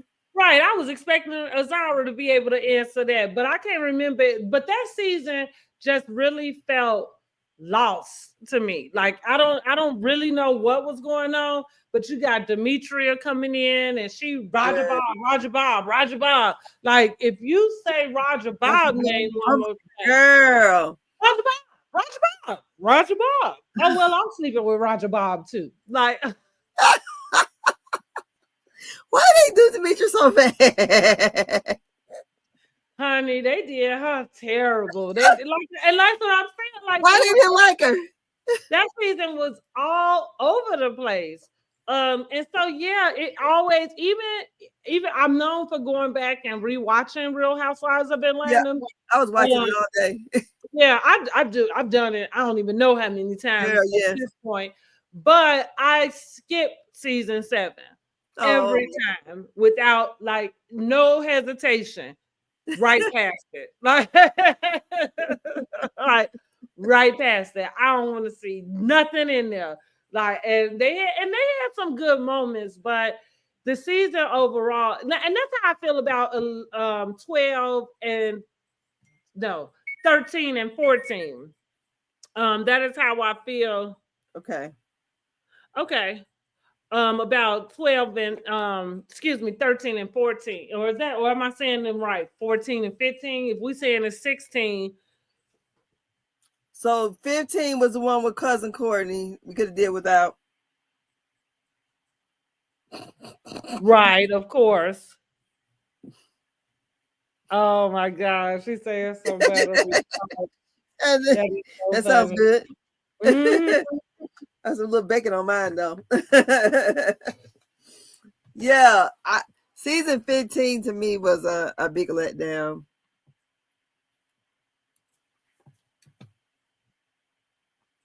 I think I could deal with the rest of them. I didn't care for season 15 at all. Okay, so 14 and 15 then is the ones that I'm talking about I didn't like. So you're right. I didn't, that last 15 season, I could do without it for sure. Where you been? Never divorced, just different rooms. No, Nene and Greg Leaks got an actual official divorce. And they was divorced, and then they got remarried. Yeah, they got not before she got that Rolex from that man. Oh yeah, from that man. Was her and Marlo talking to the same man? That's what, and so that's how her and Marlo end up falling out. $20,000 Neiman Marcus bill and all this and all that. Yes, honey. Yes, not before she got that. So no, they actually had divorced. And then they got remarried, and then they still went into special. They had a wedding special when they got remarried. Yeah, they had a whole special. You're right. And was she the first one to get a little spin-off special? She said she ain't get no spin-off. She ain't get nothing. Listen, we just go because like what Kim went on to do, I don't call that a spin-off. Mm-hmm. I don't even know if I watched any. I think I might have watched the first season or something. I watched it. I don't think I watched it faithfully, but I definitely watched. At a certain point, I didn't because I can't. Just like I'm not watching that Denise Richards either. Like I'm watching. Like why she getting the show? I don't know. You know what it is, in my opinion, was just to like I think, and maybe she not smart enough. I think the companies are just exploiting her being like aloof. Yeah. Well, that's the name of the game at Bravo. Yeah, right. So I guess, but yeah, no, my intelligence meter don't go down that low. So I'm gonna have to pass on that. Are we still talking about season 6? Yes, let's keep on. Okay, so that was Pillow Talk. Okay, that go Pillow Talk. Pillow Talk will go down in victory. Lot going on. God, this was Pillow Talk, and this is the season when Portia and Kenya fought at the reunion, child. Oh my God, now that's my most favorite moment of the whole franchise. Oh my God, it lives rent free in my head. Like So season 6 is the GOAT. Yeah. Yes. 2013, 2014. it lives rent free in my head.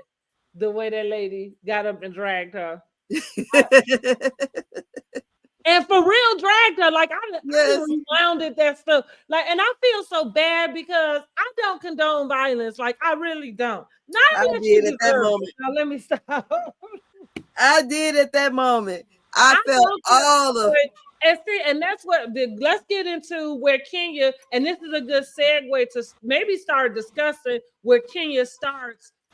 I don't know. I call it breaking the rules or changing the rules. Right? Because she showed up to the reunion with the scepter and the bullhorn, the megaphone. And the megaphone. Uh-huh. You know, I don't know what the hell was wrong with Cynthia, because if you yelling that megaphone next to my ear like that one more time, you ain't got to worry about Portia dragging you, because I'm gonna do it. Yes. I don't like that. Was so rude just already. You know what I'm just rude already. And so listen, I understood. I'm from Chicago. I grew up in Chicago. I went over to Gary once I was in 8th grade. That just give you a little background. I understand. You start putting stuff all up in my face and stuff like that. Right. We're gonna have a problem. Yes. And I'm not like, listen, I'm like a Portia. I ain't necessarily a fighter, but I'll pull that hair. But Portia is a fighter. And I feel like Portia learned to be a fighter. She has learned. But is that the same season or the next season when she beat up Jamie? That's the next or the following season after 7. But both times Carlos King helped break up the fight. I think, and you remember she beat up Cynthia too. Tried to beat up Cynthia. Well, no, she didn't beat up Cynthia. See, what I'm saying is like the thing that people, or at least to me, my issue a lot, like I said, I'm not a fighter, but you can get me in a position in which I'm a kind of go to. And and that's only if I feel like I have to protect myself. Yeah. And I think when you kind of, I don't know, I'm gonna say maybe inner city type of thing, like, or maybe it could be childhood or whatever, but and I ain't had no siblings, you know what I mean, or whatever. So yeah, if you put me in a position to where I feel like I have to protect myself, I'm like, it's everything. Like I don't even care like what it is. Everything becomes something for me to do whatever needs to. I like, that's what I'm saying. Blackout. Like I'm like, we're gonna know, like, because and I feel like that's what Portia kind of and especially found her way in the very first time. Like I said, listen, I don't condone violence. I don't think it's okay. But it's the same thing when it comes to Kenya. I didn't think it was okay for her to be pointing that thing, at anybody's face. And the megaphone. Yes. That's like, if somebody put a megaphone, that's like, pulling out a megaphone right here in this living room. Like, what the hell is wrong with you? And then screaming "ho" at her all the time. Yeah, you don't. You don't. So it's a bullying tactic that's going on. Yeah. And in that case, she felt like she needed to defend herself. Now, don't get me wrong. I understand that that's childish at a particular age. So I let people know that I am not that emotionally mature. I just let you, like, so please don't bring it, like, because I don't know how to, Yeah. Because it's all of those things are true.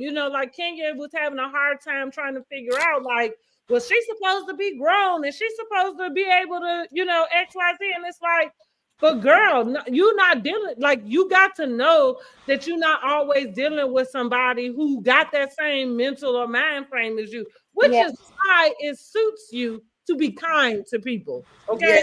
Because you don't know who's going to get ready to come upside your head if you say the wrong thing.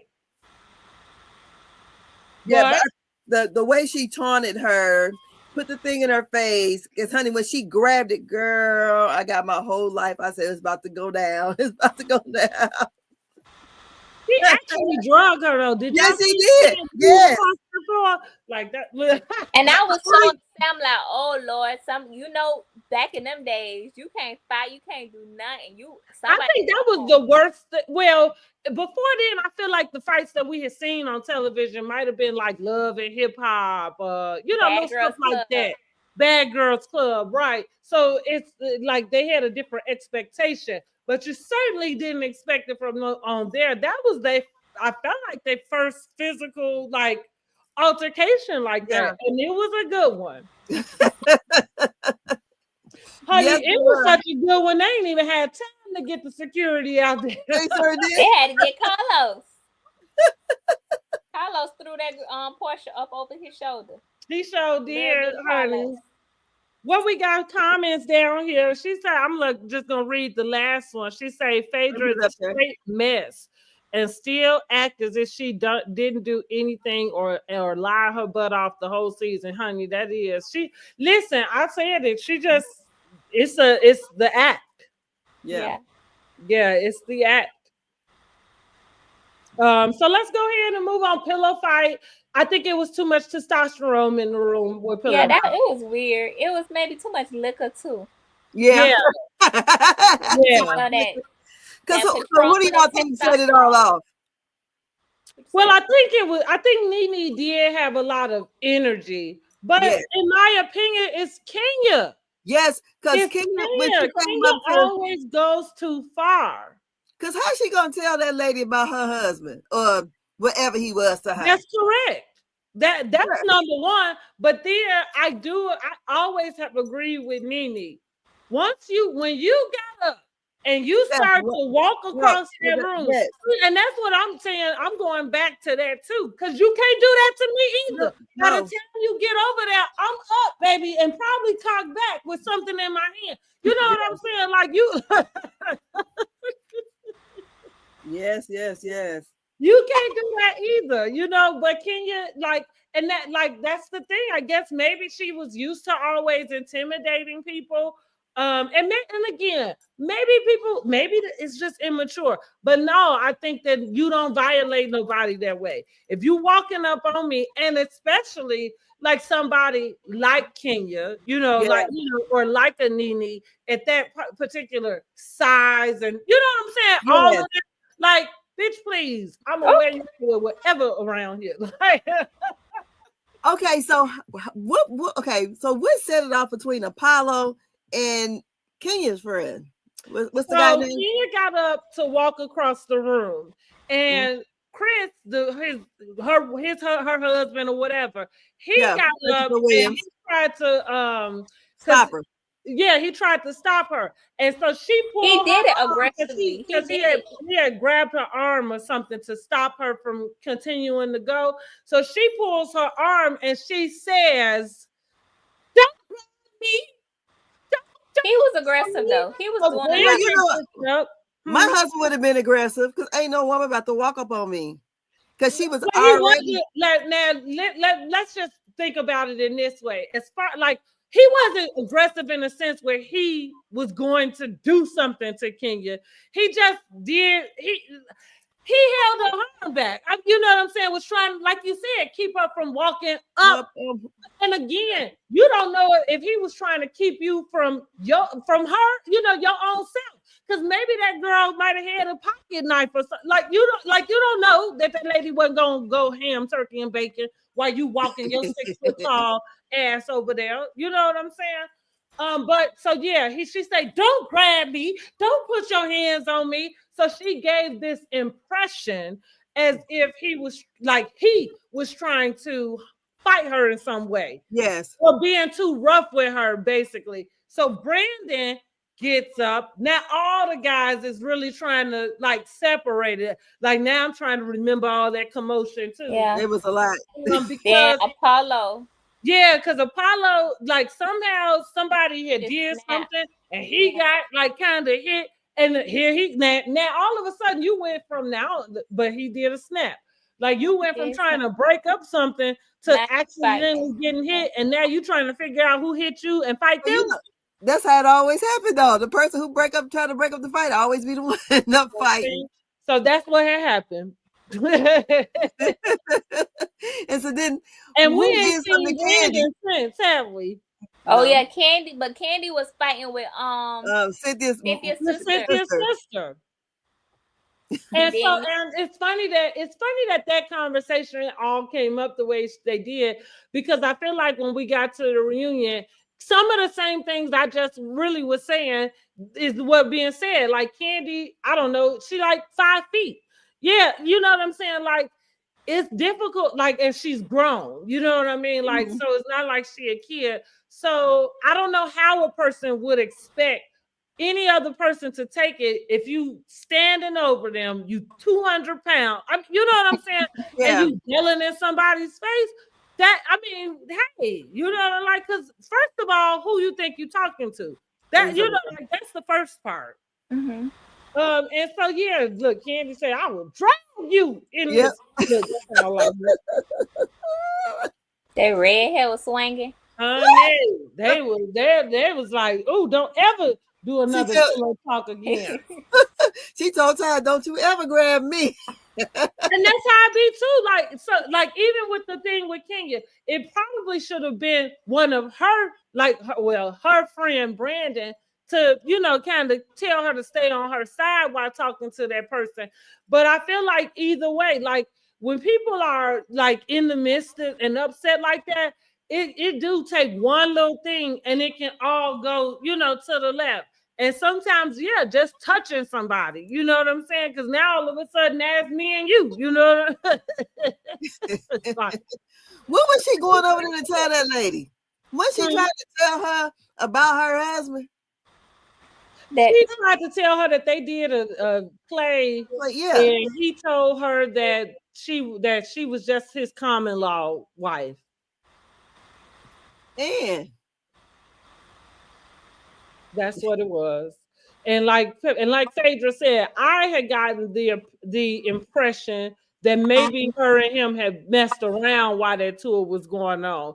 And so maybe that's the reason why she had too much. It's so important to make that clear, you know. And so here we go again with Kenya just setting up her own downfall as we come to, you know, Sweet 16, because that's another thing where Kenya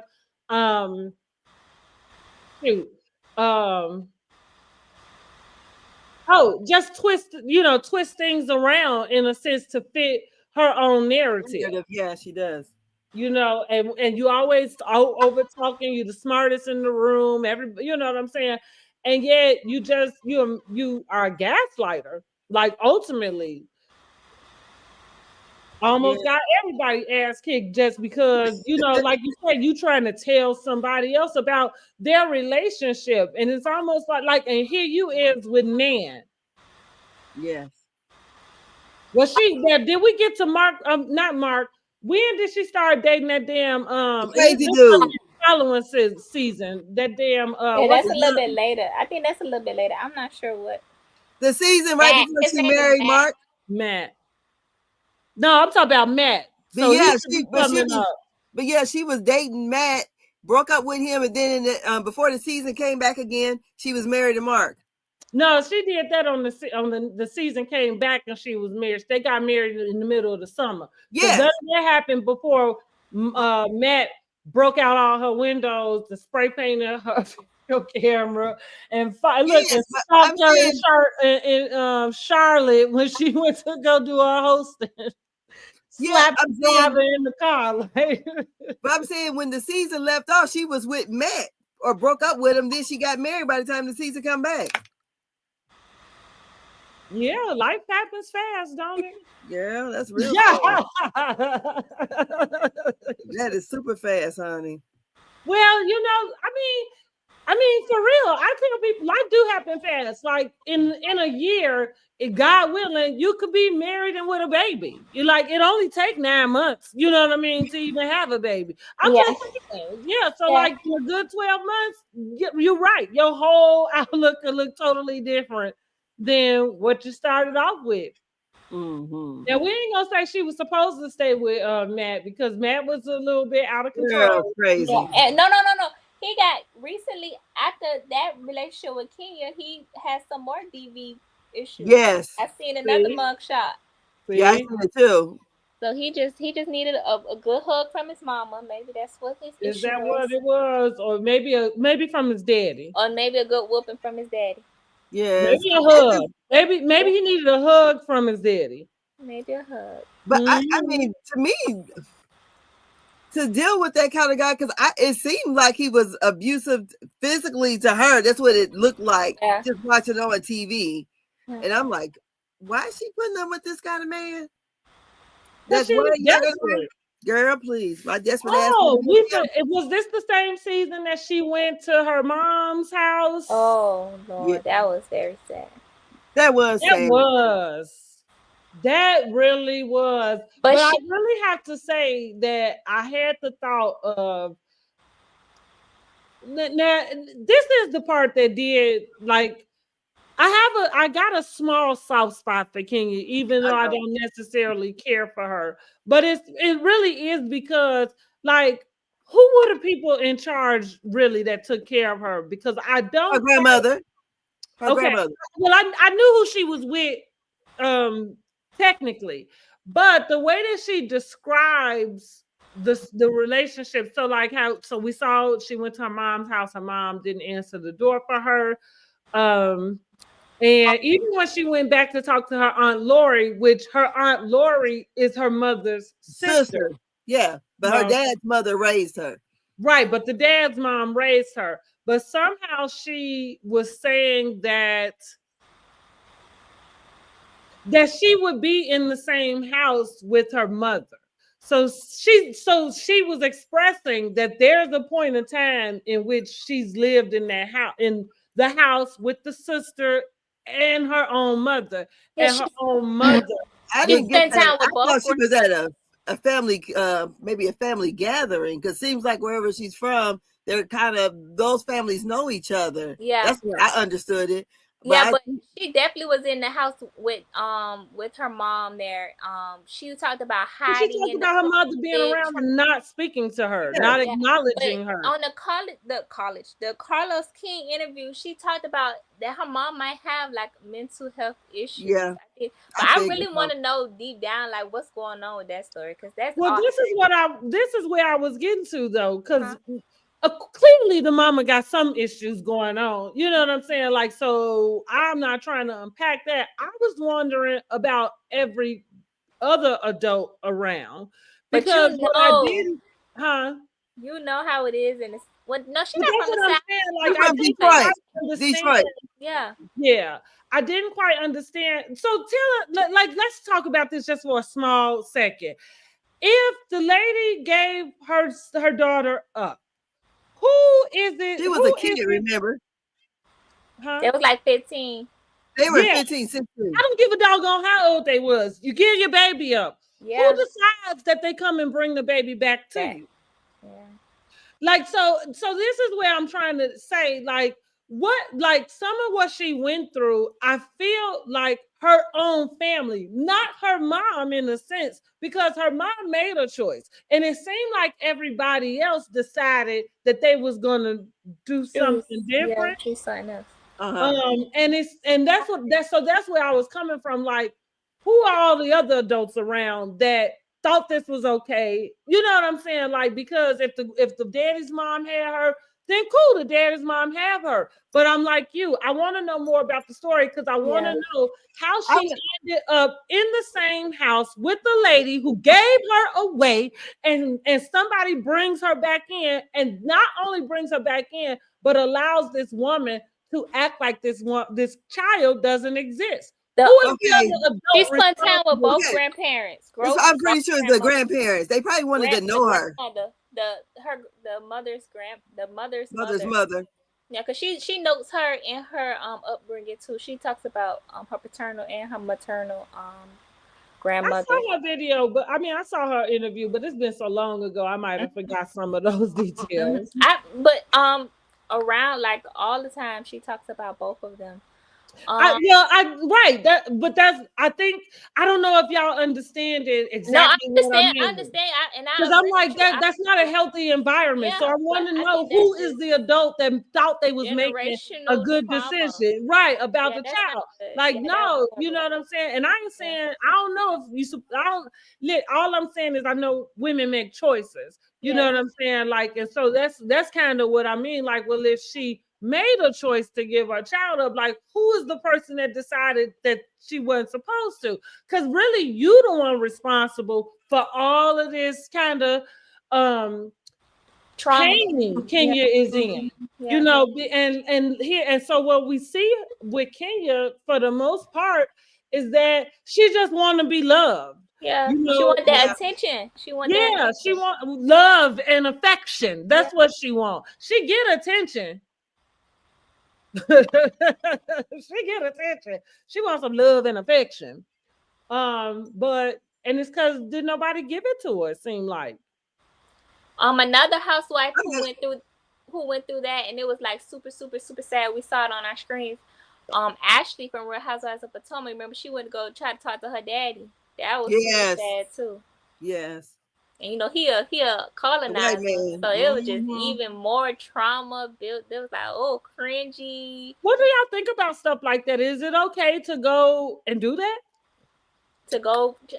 I mean, as an adult, I think that those women had that right to try to talk to their parents and see, like, get their side of that story. Now, it's up to the parents whether they in their right mind to oblige or continue to deny. I think it's horrible to continue to deny, especially this a grown-up now. Like, it's not a little bitty child. I mean, you gotta face it sometime, but some people just don't want to face it. Some people just want to just go to their grave with whatever choices that they made. Well, I don't know my biological father. Okay. And personally, for me, I know I think he's like he's been around. I might have like an image of him, probably just like once or something. But like even as for me growing up, I just felt like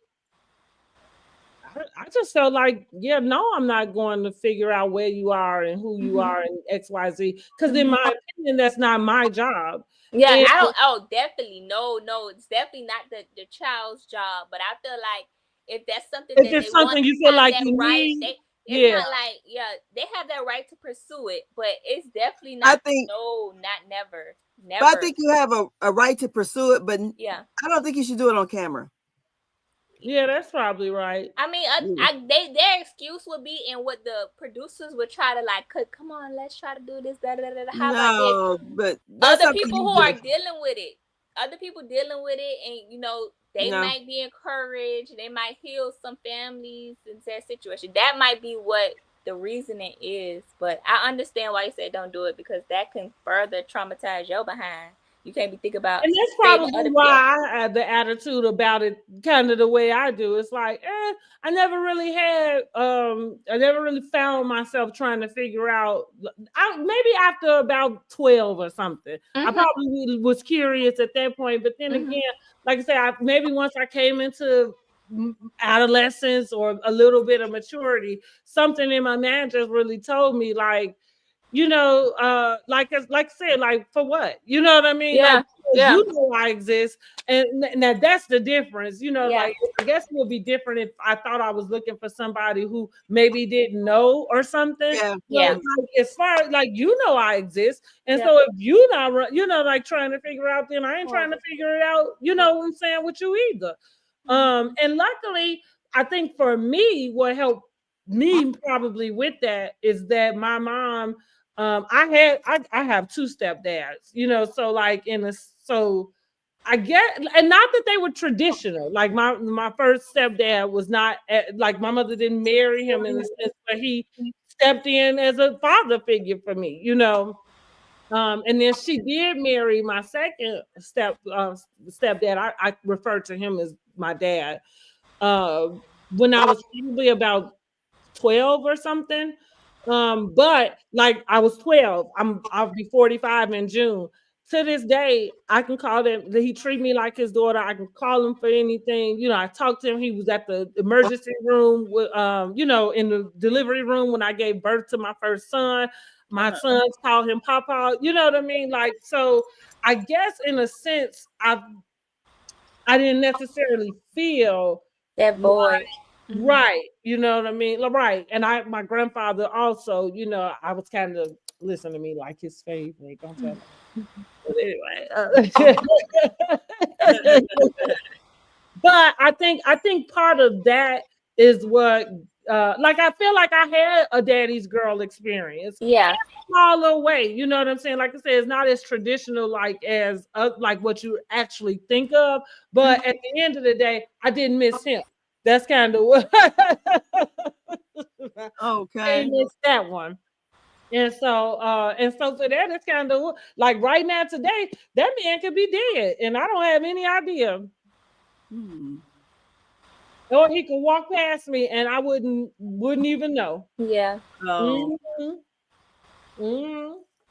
Now I just don't know how. I don't know how you do that as a person as an adult. Yeah, you know what I'm saying. But it is what it is, you know. So that's where I was coming from, probably in that sense. That's always stuck with me with Kenya, because I felt even when she started to do her counseling, which is good for her. Yeah.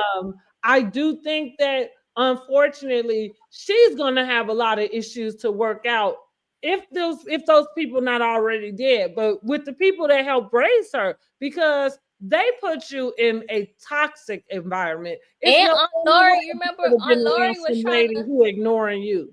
The last time we saw Aunt Lori on our screens, Aunt Lori was like, why you still trying to like leave her alone? Like, but it's like, what? Yep, and that you are right. That is the last time we saw Aunt Lori. Aunt Lori never came back to Real Housewives of Atlanta. She said, and that's what Kenya said. I think I had a right to go and try to talk to her. And Lori said, I don't think you do. And I didn't like that. Kind of felt that same way. But the only difference is, why would y'all have raised this lady right in front of her mom who don't speak to her? Like, what is wrong with y'all? That's sad. That is so sad. All right, let's move on, child. Yeah. Okay, right. Okay, so season 7.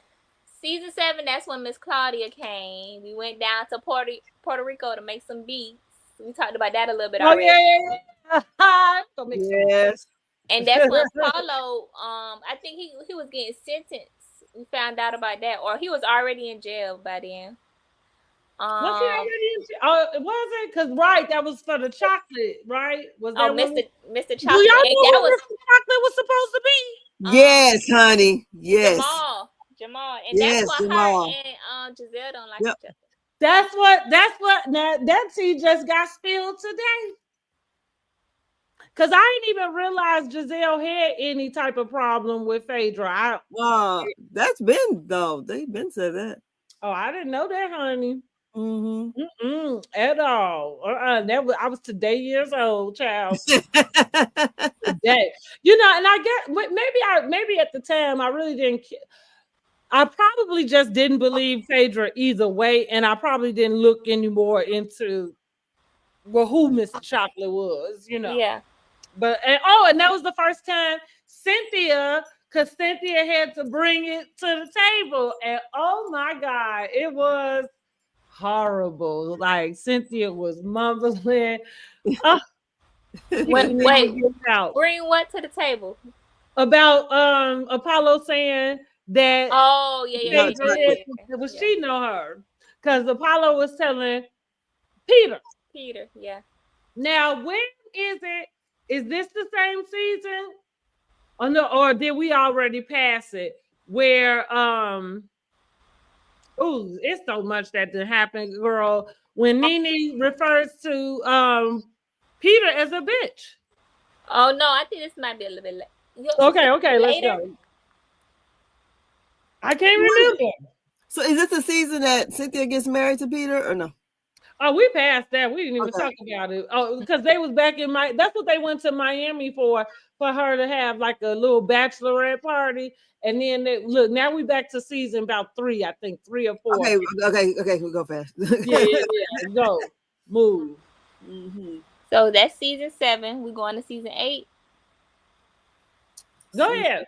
Let's just we ain't gotta go season by season. Let's just go ahead. But we gotta acknowledge that Kim Fields came season 8. Yes, here she goes. Okay, let's go. Kim Fields. There you go. Kim Fields. How do we think she did as a housewife?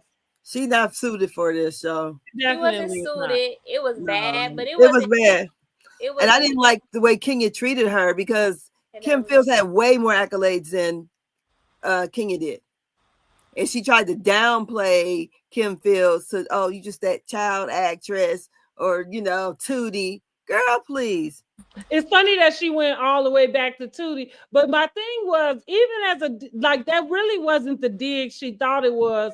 However, it was like you really could have, I think she would have made a better dig calling her Regine because she's such the opposite from who Regine is. You know what I mean? But yeah, here we go. Like I said, this is good as far as leading Kenya's bad behavior up to her not being included in this cast photo. And no promo. She ain't been in no promo. She at the reunion. And because she don't own anything, yes, they get to still use her footage on their show. And then after that, we had the lesbian gate with who said that? Girl. With Candy and Shamia and before we go there, because that's what I'm saying about Kenya's bad behavior when they went on their trip and she pulled that chair out. Yes. That was not good. No, that wasn't. But that's how I would have swung on it. Across that stage. You know what I'm saying? I would have swung on Kenya that night. That type of That's how she call that man call him his husband gay. Yes. They call him Chrissy. I'm like, why? You better worry about what they calling your man. Oh, that's right. Look, you ain't going. Oops. They calling him loser. No, okay, so so all that. Oh, and Cynthia Bailey released her sunglasses because that's why they was in Jamaica or something, right? Yeah, but a commercial. Commercial, the commercial. Bob Whitfield come back. Sheree comes back, and that was Trauma and Toxic. It wasn't that one. I think it was the next season, wasn't it? Okay. Because this one wasn't it? I just remember they was in a car or a boat or something. I remember it was seats and it was rows, and he was like, he said something crazy, and then you could. They were in a van. They were like in a van. It happened both times. Yeah, it was not okay. Yeah, it happened both times where she was telling a story in the van about didn't you choke me or something like that? He was like, maybe I choked you. Maybe I didn't choke you hard enough. Yeah, something like that. And so it was like, whoa. Because, here's the thing. We know they had to be getting divorced for something, but real quick, before we even go there, see, because that was Kenya. That was Kenya's doing. And I don't know how it is that Sheree let Kenya off the hook about it. Now, listen, it was her tea about whatever she been through in her marriage. I remember they was fussing about that. Right, but that's what I'm saying. Like, I can't remember all of the time frame, but I know what I'm about to say happened before they got on that on that boat and that went down. Because Kenya was done with Matt. They was outside arguing. Yeah, that's what that's in a restaurant. Right, and she got to walking like a duck. Kenya told her, she said, well, like she's trying to make the point of it's never okay for a man to put his hands on a woman for any reason. And so she said, you've had a man put his hands on you. It's like basically gonna shame her for what she was saying, because she was saying to Kenya that maybe she provoked him. Listen, she didn't have no bid, like, because ain't nobody provoked somebody to come spray paint my damn video. Now, you know, my video cameras outside my window, you know, my house. Now, use a lie. he was very much off. Yes, you know, but that's where all of that came from. And I felt like Kenya was, because it forced Sheree to have to own up to it. Clearly, it was Miss Lawrence who gave her that information. But yeah, I thought that, I don't know how Sheree let her off the hook, like, in so easily in that way. And I guess maybe she just had to lean into it, you know what I mean, without feeling like she was being what they call it, like Stockholm syndrome or something. You know, like she looked at Stockholm when he said that, and she just sat there. She seemed Stockholm syndrome to me when he said that about the choking, and she just sat there. She ain't had no reaction. She didn't know what to say. Probably. You could tell that's what they was going through the whole time. Because I wouldn't have known what to say either. Because it's like, well, damn. Yeah, because she probably didn't want to keep talking because she didn't want all of that whatever to air. To come out. You know, they got kids. Yeah. That's why it's out there forever. Honey, you had to go on and sit down and let them know everything. So, and I mean, and maybe that's for the good. I just felt like it wasn't Kenya's place. Like, that's the problem. Like, it ain't your place to go pull her, you know what I'm saying, her skeletons out her closet. Not like that. You know, like kind of like what we saying about the way Mia has been doing with her own kids. You know what I'm saying? Like, that was somebody's kids, their daddy. Like, that wasn't for you. You know what I'm like? And I guess now she got her own child. Maybe she understand that. Yeah, they say that's what the Brit eat. I don't know. She said something about her child. She felt like it's about attacking her child or something, or her child. But I think it was just that she was like, I'm a mom now, and like I don't have nobody to protect me. And the girl threatened with her with a pew pew. So she's like, my child, like nobody's gonna be here for my child. I gotta do something to like get this. She said that nobody threatens you with the pow pow pow, right? And you. Yeah, and I don't think it was a job, but see, like, cause we gonna let's break this down there, cause you didn't handle it the way you would handle it if somebody said that to you, and it was just street, right? It was just somebody on the street, no cameras around, you know what I'm saying? Like, and that's what they did. You have a way that you're gonna handle that. It's either gonna be yourself or you're gonna go to the cops or whatever. What you're not gonna do is what it is she did do. Yeah. And that's the thing. That's why I'm saying, like, this is good to kind of point out those little things that Kenya would do in which she would extravate something, you know, like to make it so much huger than it is, you know, and it's like, no, you know what I'm saying? Like, you tripping. Okay. Just like the, so we're on that trip when the guy that she was trying to, you know, act all out in front of with the drunk lady's nephew. Oh yeah, right. Oh yeah, I was thinking about that. When they went to Miami that time, and it looked like she just got mad because the man wasn't giving her no attention. Exactly. And he said, "What did he tell you?" He was like, he made it clear he wasn't checking for her. Yeah. And then all of a sudden, she was ready for everybody to go. And then he went left. Mm-hmm. Oh yep. So all of this is in that same. It's in that same season because Kim Fields is there. Yeah, and that's how it all came up because a lot of stuff was around DV. In that sense because of that. Yeah. Is that when they do that? How can we forget about Tammy? Girl, I always wonder, was that Tammy the Tammy that's friends with? No, that Tammy is. It's short and dark. Yeah, okay. And she like kind of heavy set. Yeah. Okay. That's why Simone wasn't necessarily worried about him. And she looked like she's attracted to women. Oh, okay. Right. That's what I'm saying. That's why Simone wasn't necessarily worried about her trying to push up on her. She's just like, look, she's just doing too much. Huh? Yeah. No, I did always wonder if that was the same Tammy. But that Tammy, honey, like, she was very strange too. Woo, honey, like, where y'all go find her at? That was Bob's friend, right? Oh yeah, she was friends with Bob. What she said. Yeah, because remember Sheree thought they messed around. That's what she said. But if oddly enough, it just feel like that. Why is it that it seemed like we didn't see her and Bob interact? I don't know. That's what they said, honey. I just was like, whoa, where they find her at? That's like, yeah, she just looked like she, I don't know, was down and out from the dump. Yeah, like she they looked went like she into was the coming gutter. to something. Like, Who brought her? Who brought her? what about them shoes? Oh no, she was friends with Cynthia. She was friends with Cynthia. Okay. Oh, is that's how that happened? So. What about them shoes, girl? Yes, do you remember? girl. What she, I don't remember. What Phaedra say about them shoes?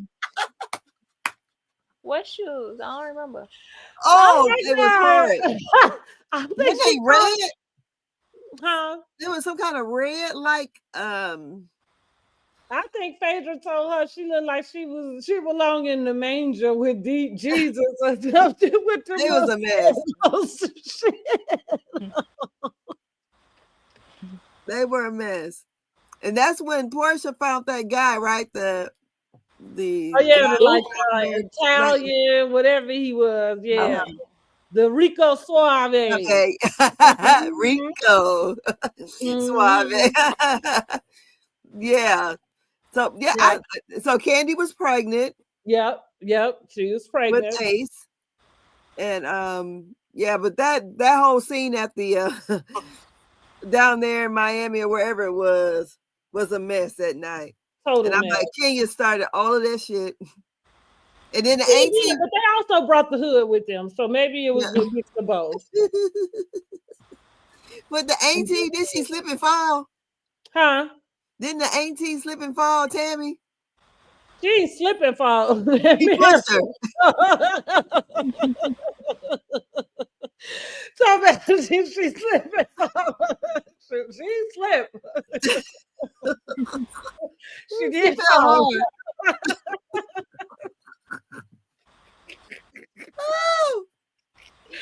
Oh my God, y'all. Come on, let's get to it. Oh my God.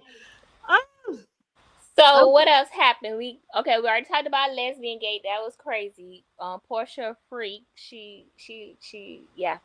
That's when Phaedra left. That was season 9. Season 10. Okay. Nene is back. Okay. Mm-hmm.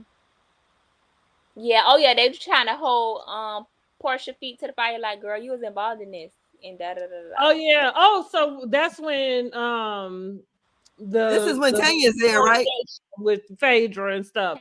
So is anybody looking, even thinking about if they're going to have some follow-up conversation? They got to with Portia and Phaedra about this dungeon gate. That we should call it dungeon. I don't think they're going to talk about it. If they don't, that'll be a very missed big opportunity. They can't. I don't think so. You know, Phaedra ain't gonna give nothing. But that's what I think two things, right? I think they do have to touch it, but I do agree that at this point, I ain't really sure what we gonna get. You know what I'm saying? Like at this point, we talking. It's been 7 years now. Yeah, I don't think they're gonna bring it up. Child, I can't count. Because she's coming at the end of the season. They're not bringing it. I don't believe that. Yeah, I think she only was on by 5 episodes. The last 5. Yeah, it's been 8 years. I don't think they're gonna bring it up. Who's gonna bring it up? Portia? One of the new girls. I would think any of them, if it's to be honest, because I feel like I did watch Portia's Breakfast Club interview, and so like she was saying about the girl asking her whose man she stole or why she steal that lady's husband. Girl's husband. What she was saying is like some of these, like, it's new now because now people are fans. They've watched this show. So that's what I mean. Like, if it's not going to be Cynthia who was there, and Cynthia had a lot of feeling about it, like this, like, because that's a really serious thing. So I'm not really sure how we navigated, and we like, oh, okay, well, since Candy gone, just forgot about it. Yeah, like it's all good. So I would think that if it's not going to be one of the newbies, it would be at least Cynthia or maybe even Portia.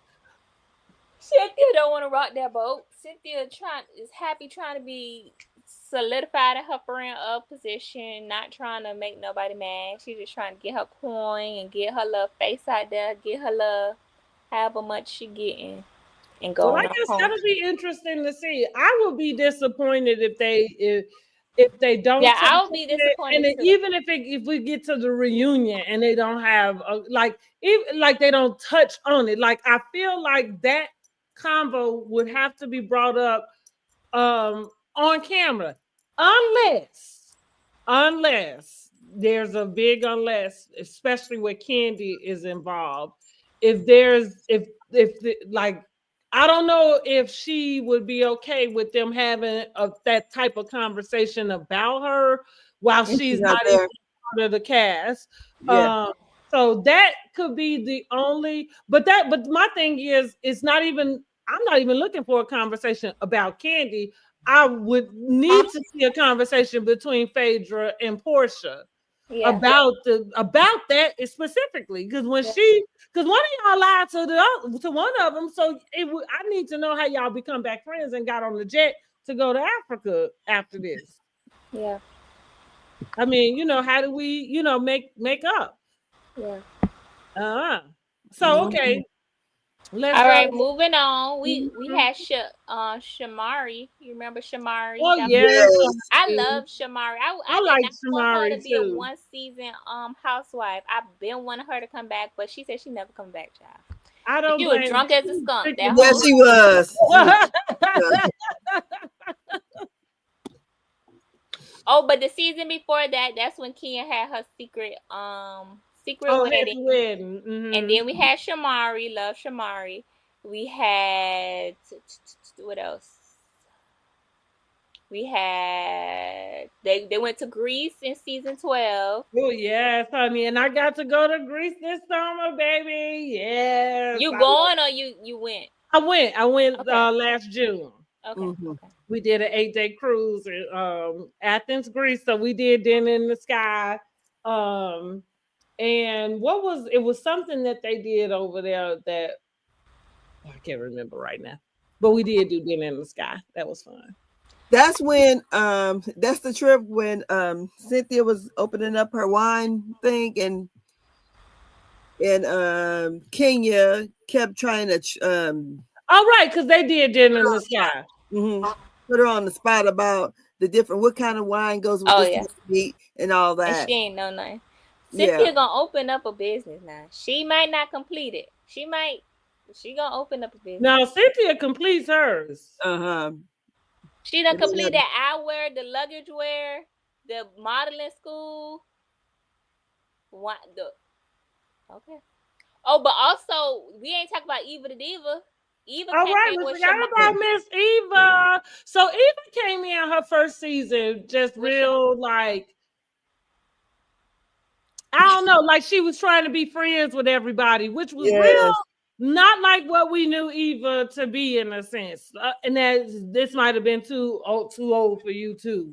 No, that's not too old for me. I love her. Okay, look, talk about Miss. I was a little girl. You might have been a little girl then too when Eva the Diva was on America's Next Top Model.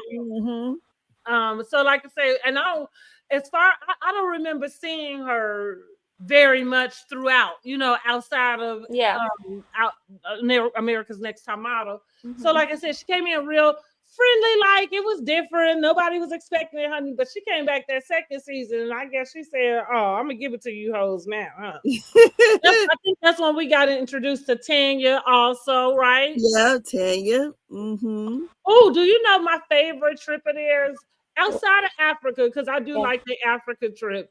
Mm-hmm. Is when they went to Carnival in Canada. That looked like that was a fun trip. Yeah, I like when she had that wig. What wig? She brought back Kenya's wig. Oh yes, honey. Yes. And my God! And so that's about the cookie. The cookie lady, girl. Now how you going? Here we go again with Kenya and her bad behavior. But remember, she sat out a season. Remember, Kenya was pregnant. She sat out season 11. Then she came back season 12. Now, do y'all think that it was Nene's fault that Kenya came back? Because I blame Nene. Because she was at the finale party and she said something to her. And they had like her and Cynthia end up having that whole fallout. This is when Nene got on the bandwagon, got on the idea that Cynthia and Candy was in cahoots to get Kenya back on the show. Like she was really, really worried about that, it seemed like. And not for nothing, but as a fan, I didn't want Kenya back, even though she was pregnant. I didn't care.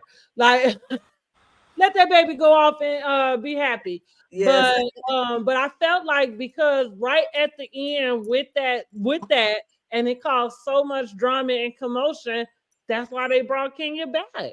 Yeah. I blame you. The light then died. I see, honey. So keep down. All right, so then we had season 13. That was the COVID season, you know, all the injustice. But you remember behind the scenes, it was some drama with the ladies because something about Candy going to the network and they wanted to all go together and like have like certain demands because of like the Black Lives Matter movement. Y'all remember that back behind? I remember some of it, but I was trying to figure out what like the details were. I do remember. Let me think. Because you say it was really between it was really Nene was the head of it for the girls, was saying like we got together. I guess they was probably on a group chat or something. We got together and we had like we want maybe like a black production team ahead of us. They had certain demands. And like maybe like a donation. They wanted the network to donate on their behalf or something like that. I do remember that type. And but Candy was a part of that, but she had already, or I don't know, also had something going on when she went up to Andy in the network and was like, X, Y, and Z, I want this. But they didn't like that Candy did that. They wanted to be a united thing. Like, come on, girl. Like, so we could be stronger in the numbers. And, you know, Candy is a favorite in the network and amongst the fans. So it's like, girl, we really need you to, like, pull the muscle. It's funny you say that because everybody seems to think Phaedra is a favorite, too. It's funny the way that they use the word favorite. Because it's kind of like... they really just like who's profitable with. Yeah. It's not about personality. It's not about who's the kind person. It's about who got them dividends. Who you can make the most money off of. And this is the season where they had the Zoom. I think this was the first. Oh yeah, this is the first one. It was the first Zoom. So Real Housewives of Atlanta has been groundbreaking for a lot of different reasons. They had the first fight. They had the first Zoom. They had the first like melee with pillow talk. But this also was the season. You remember Cynthia was getting married. She had to force that 11-11. What it was something 2020 10-20. Something way, and she had to force that deal. And then she had that bachelorette party, and that's when Dolo. Yes. And here we go again with Kenya and her bad behavior. Girl. I think Kenya is not a girl's girl. And that's another thing. She can't hang around me. That girl can't hang around me. And it ain't that I'll be doing nothing. But if I want to, I don't need you going back telling nobody. I know, because what business of it was hers? That they y'all know my favorite part of that episode though. Because the producers know they be shady as hell sometimes, and they always get it on the right thing. When they was out dancing, they had Cynthia in like the swing or whatever, and here come Kenya out. She on the floor. She opened her legs and falls all over. But they had the little door sign, like or the door sound. I mean, it was like like a squeak. Them producers shady as hell. They be in that editing room bored, want to have some fun.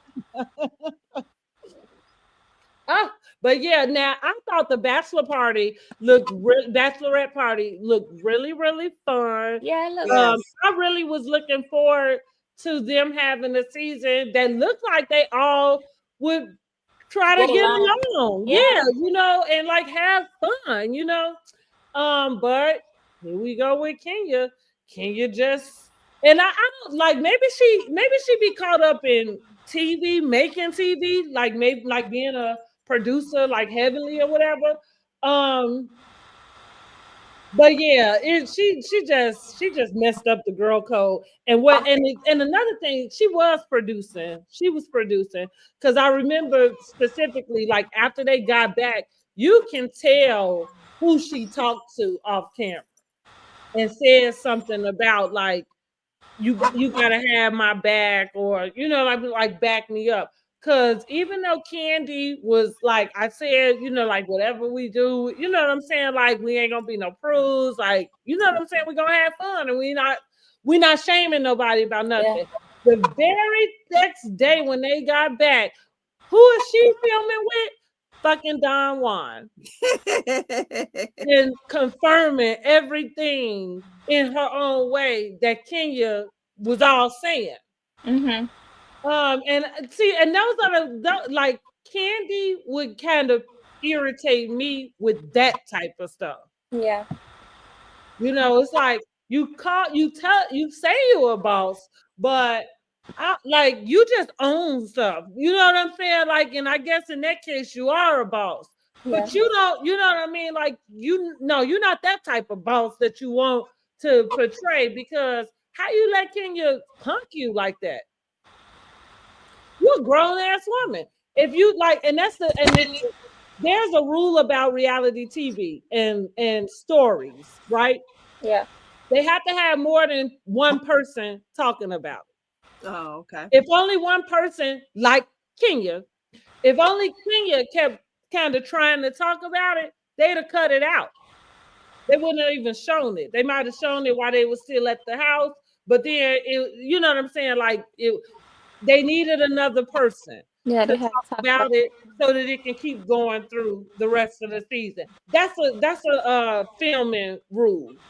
Yeah, that's why if you like, I think I said it about Love and Marriage Huntsville. You'll find it, you'll see it now that I mentioned it though, but when it seems like only one person is saying something and the story never go nowhere, it's generally because ain't nobody else talking about it. Yeah, trying to stir it up.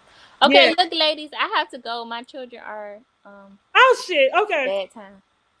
Okay, I'm sorry I couldn't make it throughout the whole thing. I will be making it the rest of the reviews. I know, right? Well, it took us a long time. I didn't realize we would be this long. I thought we'd be. Yes, listen, what I mean, because it's about 2.5 hours already. So actually, we could cut it here and we could just do a part 2 and start right with season 16. Okay. Since we actually didn't get into, you know what I'm saying, season 16. So yeah, listen, y'all. Thank y'all for joining us. We listen. You see, we can talk about Housewife all day. All day long. So that's what we're gonna do. What day we want to try to get back? No, just they premiere on Sunday, so we got to do Friday or Saturday. Okay, Friday. Wait. At what time? 7. Okay. You said Friday? Mm-hmm. You okay Friday? I think so. You think so? Okay. Yeah.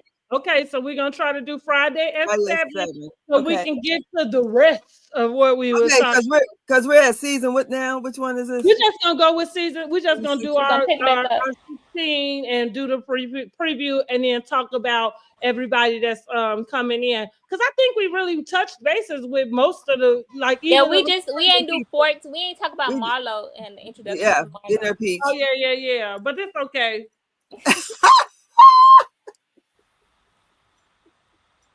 Okay, wait.